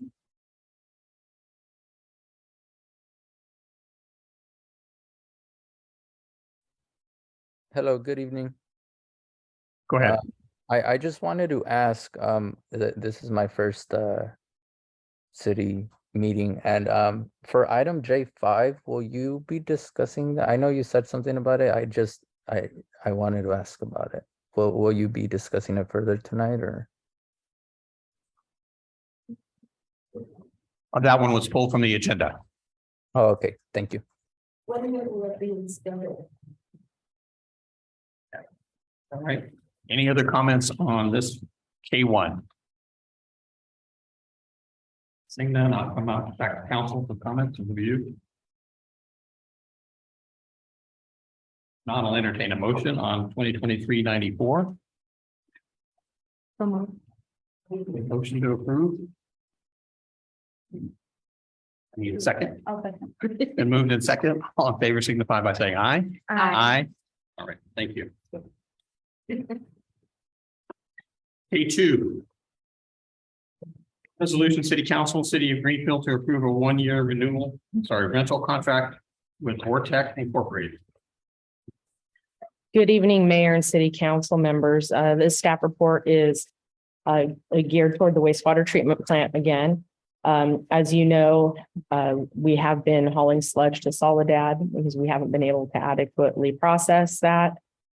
This belt press, it's a dewatering piece of equipment. And what that does is it basically squeezes out the solids and then recirculates the water. So getting into the meat of it, we have encountered an overload of it's getting an overload. Been here a while too. Of sludge at the wastewater treatment plant for many years. The city constructed a new digester in the recent years, and it's still not properly sized for the amount of effluent and influent that is received at the wastewater treatment plant, ultimately resulting in us having to haul to the city of Soledad for processing. The addition of a sludge dewatering belt press enables the sludge to be pressed into what we call cake and dewater. The sludge cake is then automatically put into a dumpster for removal. The remaining water is then recirculated through the treatment system for further processing. So what is sludge? Sludge, it's a mud-like residue resulting from wastewater treatment, and it consists of a mix of organic matter, microorganisms, heavy metals, pathogens, and inorganic solids from human food waste products and medicine. A lot of those products are rags, grease, things of that nature. So this proposed sludge dewatering press unit will be an enclosed factory skid mounted, piped and wired turnkey system with everything required for dewatering, including an Ortec Mark II belt press, flocculation tank, sludge pump, wash water pump, polymer dosing system, screw auger, and control panel. The delivery time for the unit is 2 to 3 months following the rental agreement execution. And the time frame will allow for staff to also solicit informal bids to construct the temporary improvements necessary at the wastewater treatment plant to optimally run the belt press. In May of 2023, staff visited Pfeiffer Big Sur State Park wastewater treatment facility to observe an Ortec belt press in action and discuss the process of operating the unit with the state operator at this location. Staff was able to witness the operation of the unit from startup to shutdown to cleaning. This particular unit has been with the state park for just over 10 years and it's required very few replacement parts over that time period. Overall, staff was impressed with the quality and consistency of the output of the sludge cake. The proposed rental unit for Greenfield is a temporary measure until the new wastewater treatment plant that is in current design is placed online, which would then include a built-in sludge dewatering system. For budget and financial impact, the lease of the sludge water belt system equipment is $10,750 per month. There's initial shipping and mobilization of the belt press. It's estimated to be at $9,500. And the cost of the polymer that must be added to the belt press equipment is about $2,000 a month.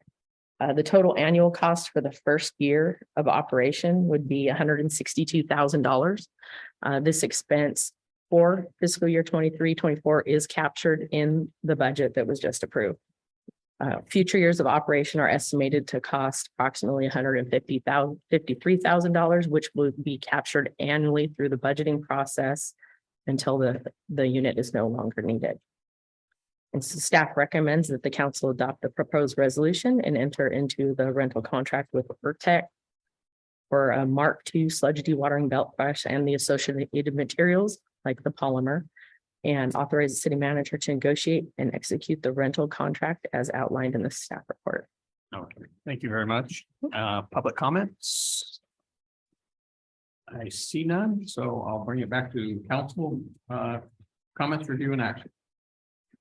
I just have one quick question. Yes. Jamie, if we do get the belt, do we have personnel that can operate this equipment?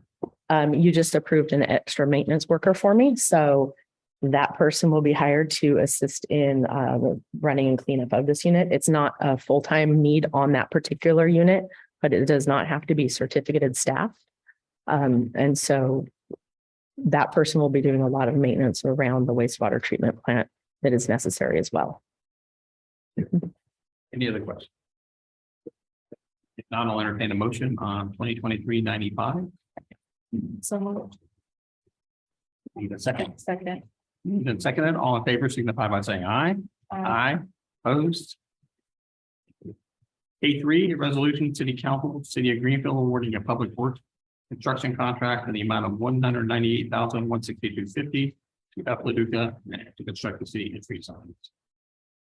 Yes. That's Good for- evening, Mayor and City Council. This is a very exciting item for all the residents of Greenfield.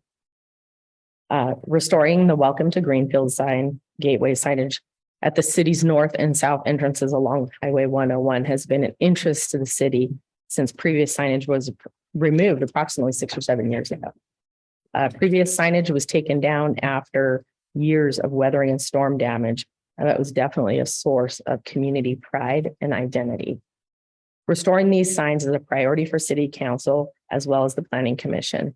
The gateway signage has been approved in the capital improvement program, and the city is eager to get these new signs constructed and installed. So staff identified 2 local qualified interested parties for the unique scope of work. Invitations to bid were issued to both parties on May 2nd, 2023. One fully responsive bid was received on May 22nd, 2023. The responsive low bidder is not within the available capital improvement project budget, which now has, of the original $194,000 budget, we have just over $182,000 remaining in that account. The bid that was received was from F. Leduca Company for $198,000. Excuse me, $198,162.50. Staff reviewed the bid for conformity with the requirements of the bid documents. Based on that review, it was determined that F. Leduca Company was the sole and lowest responsible bidder. F. Leduca Company is a general contractor based out of Stockton, California. The firm has considerable custom sign construction experience. They hold an engineering Class A contractor license, which requires specialized knowledge and skill in areas including parks, playgrounds, and recreational works, and other public infrastructure work. They have successfully performed work involving custom signs in neighboring and Central Valley counties. It is also recommended that a budget be approved for construction project management and inspection in the amount of 8% or $15,800 and a contingency in the amount of 5% of the contract or $10,000. The project management inspection costs are expected to come in under $15,800 as a majority of the work is conducted off-site. So the financial and budget impact, the project would be funded out of the existing CIP budget, which is carried over, and there's a remainder of $160 remaining.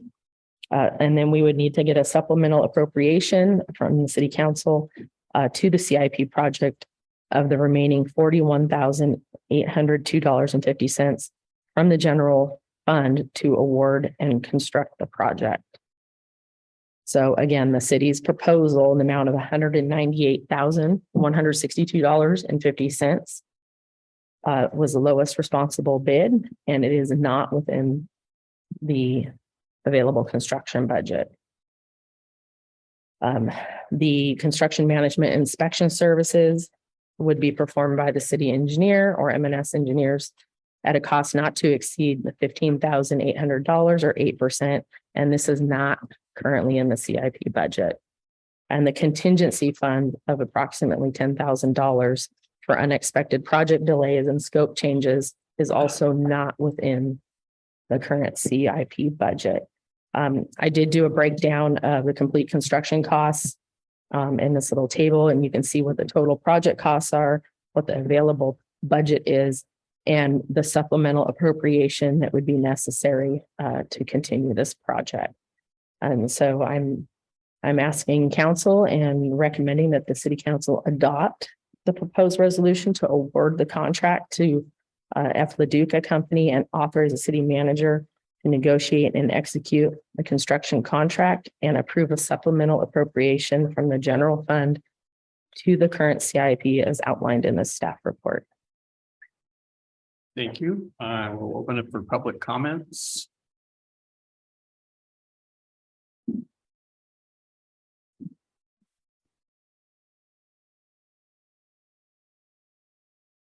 I have a question. Can someone answer whether the money, instead of doing it for the signage, help the people like these elderly people who are on fixed incomes?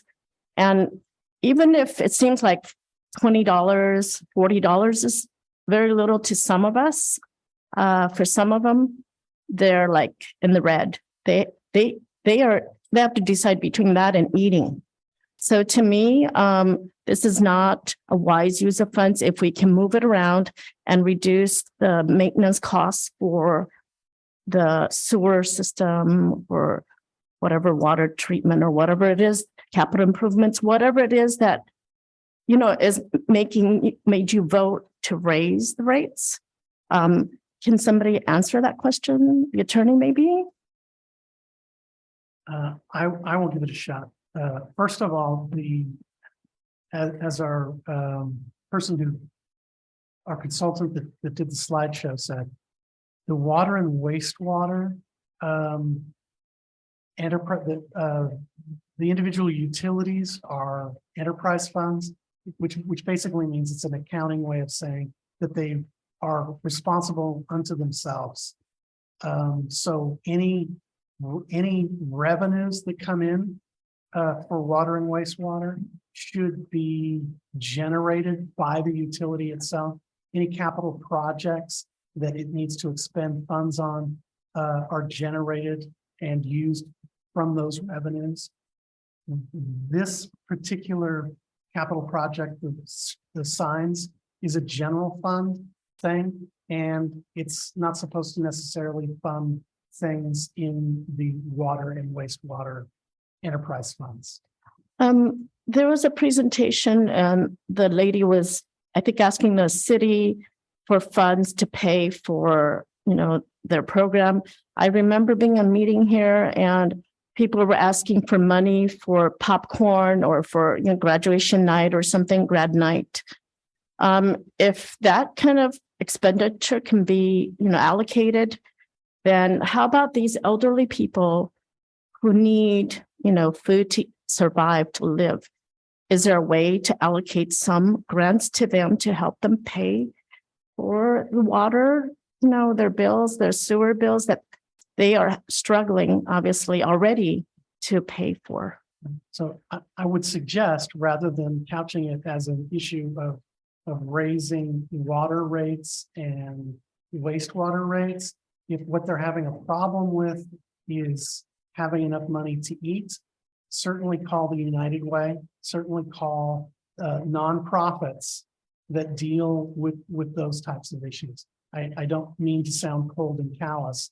I'm just trying to direct them in a place that makes the most sense. I don't believe we can legally use general fund monies to subsidize enterprise fund, utility enterprise funds. activities. Would you second that, the city attorney Thompson? Would you like me to answer that? Leroy? Sure. General fund can subsidize the price fund. Can. It can, but it would be council's decision. It just can't go the other way. So the enterprise fund cannot subsidize the general fund.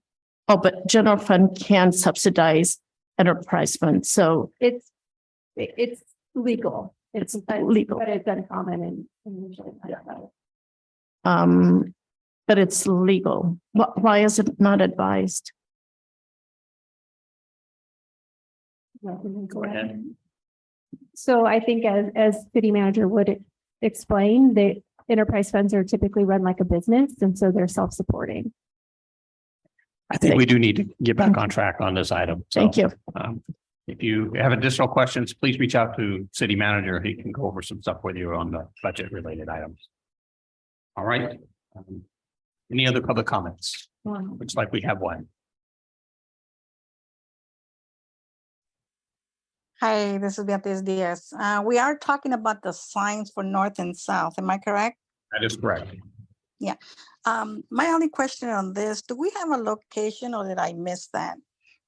A location where the signs would be? I know that we're just approving the money wise, but do we actually have an area for the north and south signs to be set on? Thank you. It's in the same location it was before. Southbound is behind the storage units. There's some bright orange netting that was placed there. And we've talked about it several times over the past few months that's if you are on the freeway going south, you pass what exit is that? Thorn exit. It's right there. Just they put some orange netting right behind the storage facility. And that's where the southbound signs will go. Oh, yeah, because I had heard that, that was not a location that was approved. So I just wanted to go ahead and confirm that. Thank you. Yes, and I just do want to clarify that the orange fencing between the posts has fallen slightly, and we do need to get some time to go back over there and put it back up. All right. Any other public comments? None, I'll bring it back for an adoption for a motion. I want to speak. I just want to say that this, the Greenfield signs are really important to our Greenfield community, especially those who have lived here for many, many years. Like I said previously, I was born and raised in Greenfield, and when I moved away, in my early 20s, and coming home and seeing the signs, like I knew I was home. Like I that relief of just like, oh, finally I'm home, especially after a few hour drive. And everyone knows that, right? Whether you're coming from the south or the north and you saw those signs, like you knew you were home, and it was just like a relief, like finally I'm here. I think this is long overdue. Our community has asked for these signs many, many, many, many times over the years. So to see it going forward, I'm really excited about it. And this is something that has been really long overdue. Any other comments or questions? I would just echo what Mayor Pro Tem Brown said, and I think that all of our residents feel that really relate to that feeling, and just would be happy to see our welcome. I will entertain a motion on this. Move to adopt resolution 2023-26. Need a second? I'll second. Moved and seconded. All in favor, signify by saying aye. Aye. I just want to say that the resolution numbers are off because we didn't approve. Oh. So this is okay. 95 or 90. 95. I think every time I played a motion, it's been. Sorry. Do you want to So, restate? the yeah. motion? Move to adopt resolution 2023-95. Okay. I'll second. It moved and seconded. All in favor, signify by saying aye. Aye. Opposed? Very good. Thank you. Finally. K4, adopt a resolution, City Council, City of Greenfield approving the updated City of Greenfield personnel rules and regulations. Staff report. Speaking of fun, we've been working on this for quite some time. This is City of Greenfield's personnel rules and regulations that were last updated in December of 1993. Significantly overdue, 30 years in the making. We probably started this a year ago, at least a year ago, maybe a year and a half ago. The great thing is we took an already existing good format, and then executive staff decided it would be best. It took a long time, but it would be best to go through it, read through it page by page. Okay, and we did that, and we went through it so that we understood it, as well as there were a few changes that we made to it. We then, once we had a draft that we were happy with, we presented it to the labor negotiating groups. And we had meetings with them related to issues that they may have with it. And we reconciled those items. We now have sign off from them. And we have a completed new personnel rules and regulations. So we do intend to have this translated into Spanish after it gets approved. And that might, I'm not sure how long it's going to take, but hopefully move it forward as quickly as we can. So having said that, concludes my staff report. We'll take any questions. Great. Open it up for public comments. Seeing none, I'll bring it back to council comments. The only comment I have is, so staff, legal, and personnel have all reviewed this and they're all good to go. That's correct. Okay. I know this is long overdue, and I think it's been almost 2 years that it was talked about initially. So yes, this is something, it's just something to approve. So I need a motion on resolution 2023-96. So moved, ma'am. Need a second. All right, moved and second, and all in favor signify by saying aye. Aye. Opposed? Thank you. K5, resolution City Council, City of Greenfield to ratify emergency suspension of normal bidding and purchasing requirements. Good evening, Mayor and City Council. I am here to ask the City Council to ratify the emergency suspension of normal bidding procedures or purchasing requirements related to abatement of such emergency, the wastewater treatment plant eastern exterior levee repair and mitigation. So some background on why we're wanting to do this is that during the January 2023 storm, the city's wastewater plant experienced a collapse of a section of the eastern exterior levee at the Salinas River waters breached. Staff diligently repaired the area to prevent the collapse from damaging the levee and roadway on top of the levee any further. The repair was done well, and it held through the March 2023 storm.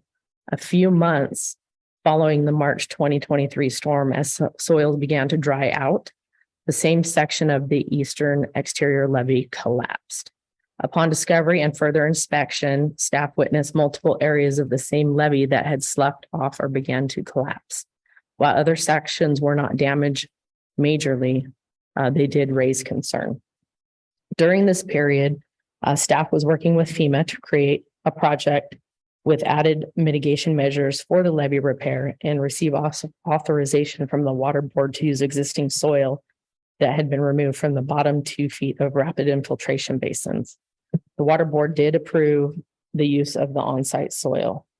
The staff was diligently keeping an eye on these areas that had been damaged, which were not stable and were expanding while we were working on the estimate to complete the repairs with FEMA.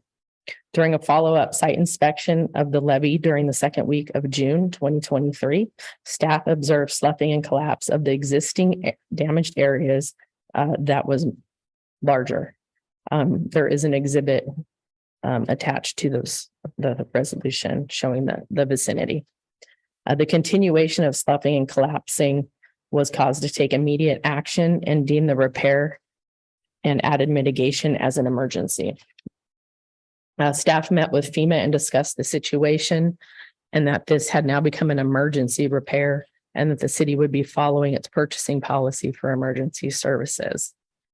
Staff met with the city manager and provided him a briefing on the situation and recommended that immediate repairs and added mitigation commence immediately and to order suspension of normal bidding or purchasing requirements in the city's purchasing policies as the situation had turned into an emergency. The city manager agreed and ordered the suspension of the normal bidding and purchasing requirements in the city's purchasing policy for this specific emergency.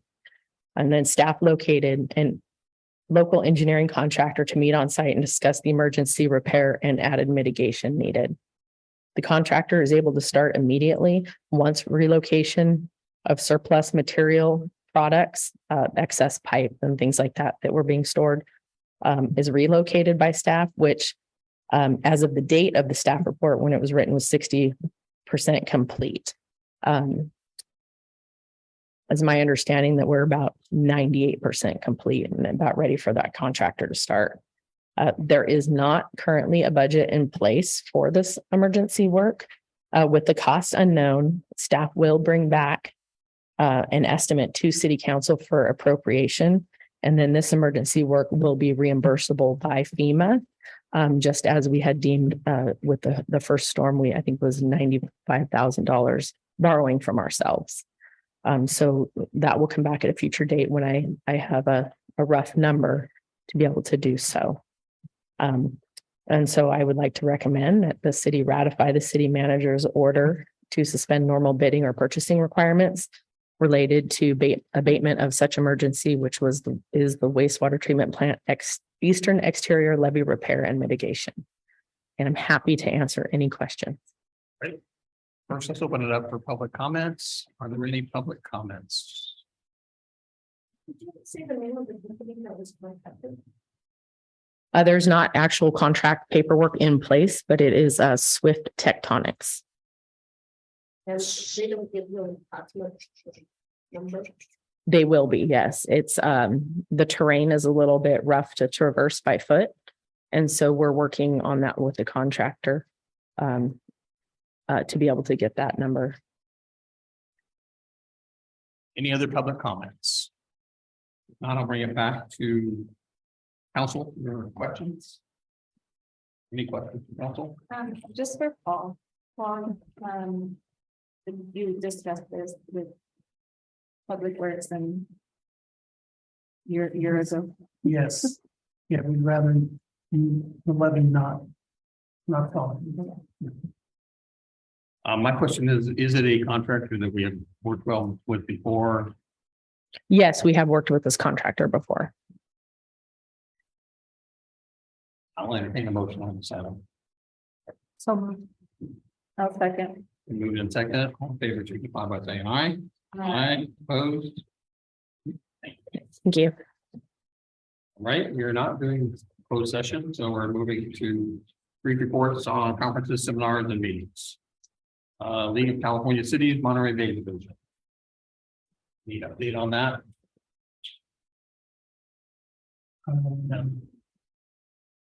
No, there are a number of Senate and Assembly bills that are poised to be acted on. But we didn't get any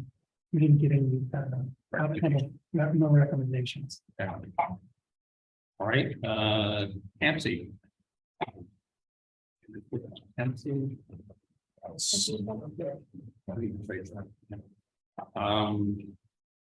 AMBAG, we met last week, talked about the REAP grant, which is new with housing. And I passed that information on to the city manager. Solid Valley, it's Slains Valley Solid Waste Authority.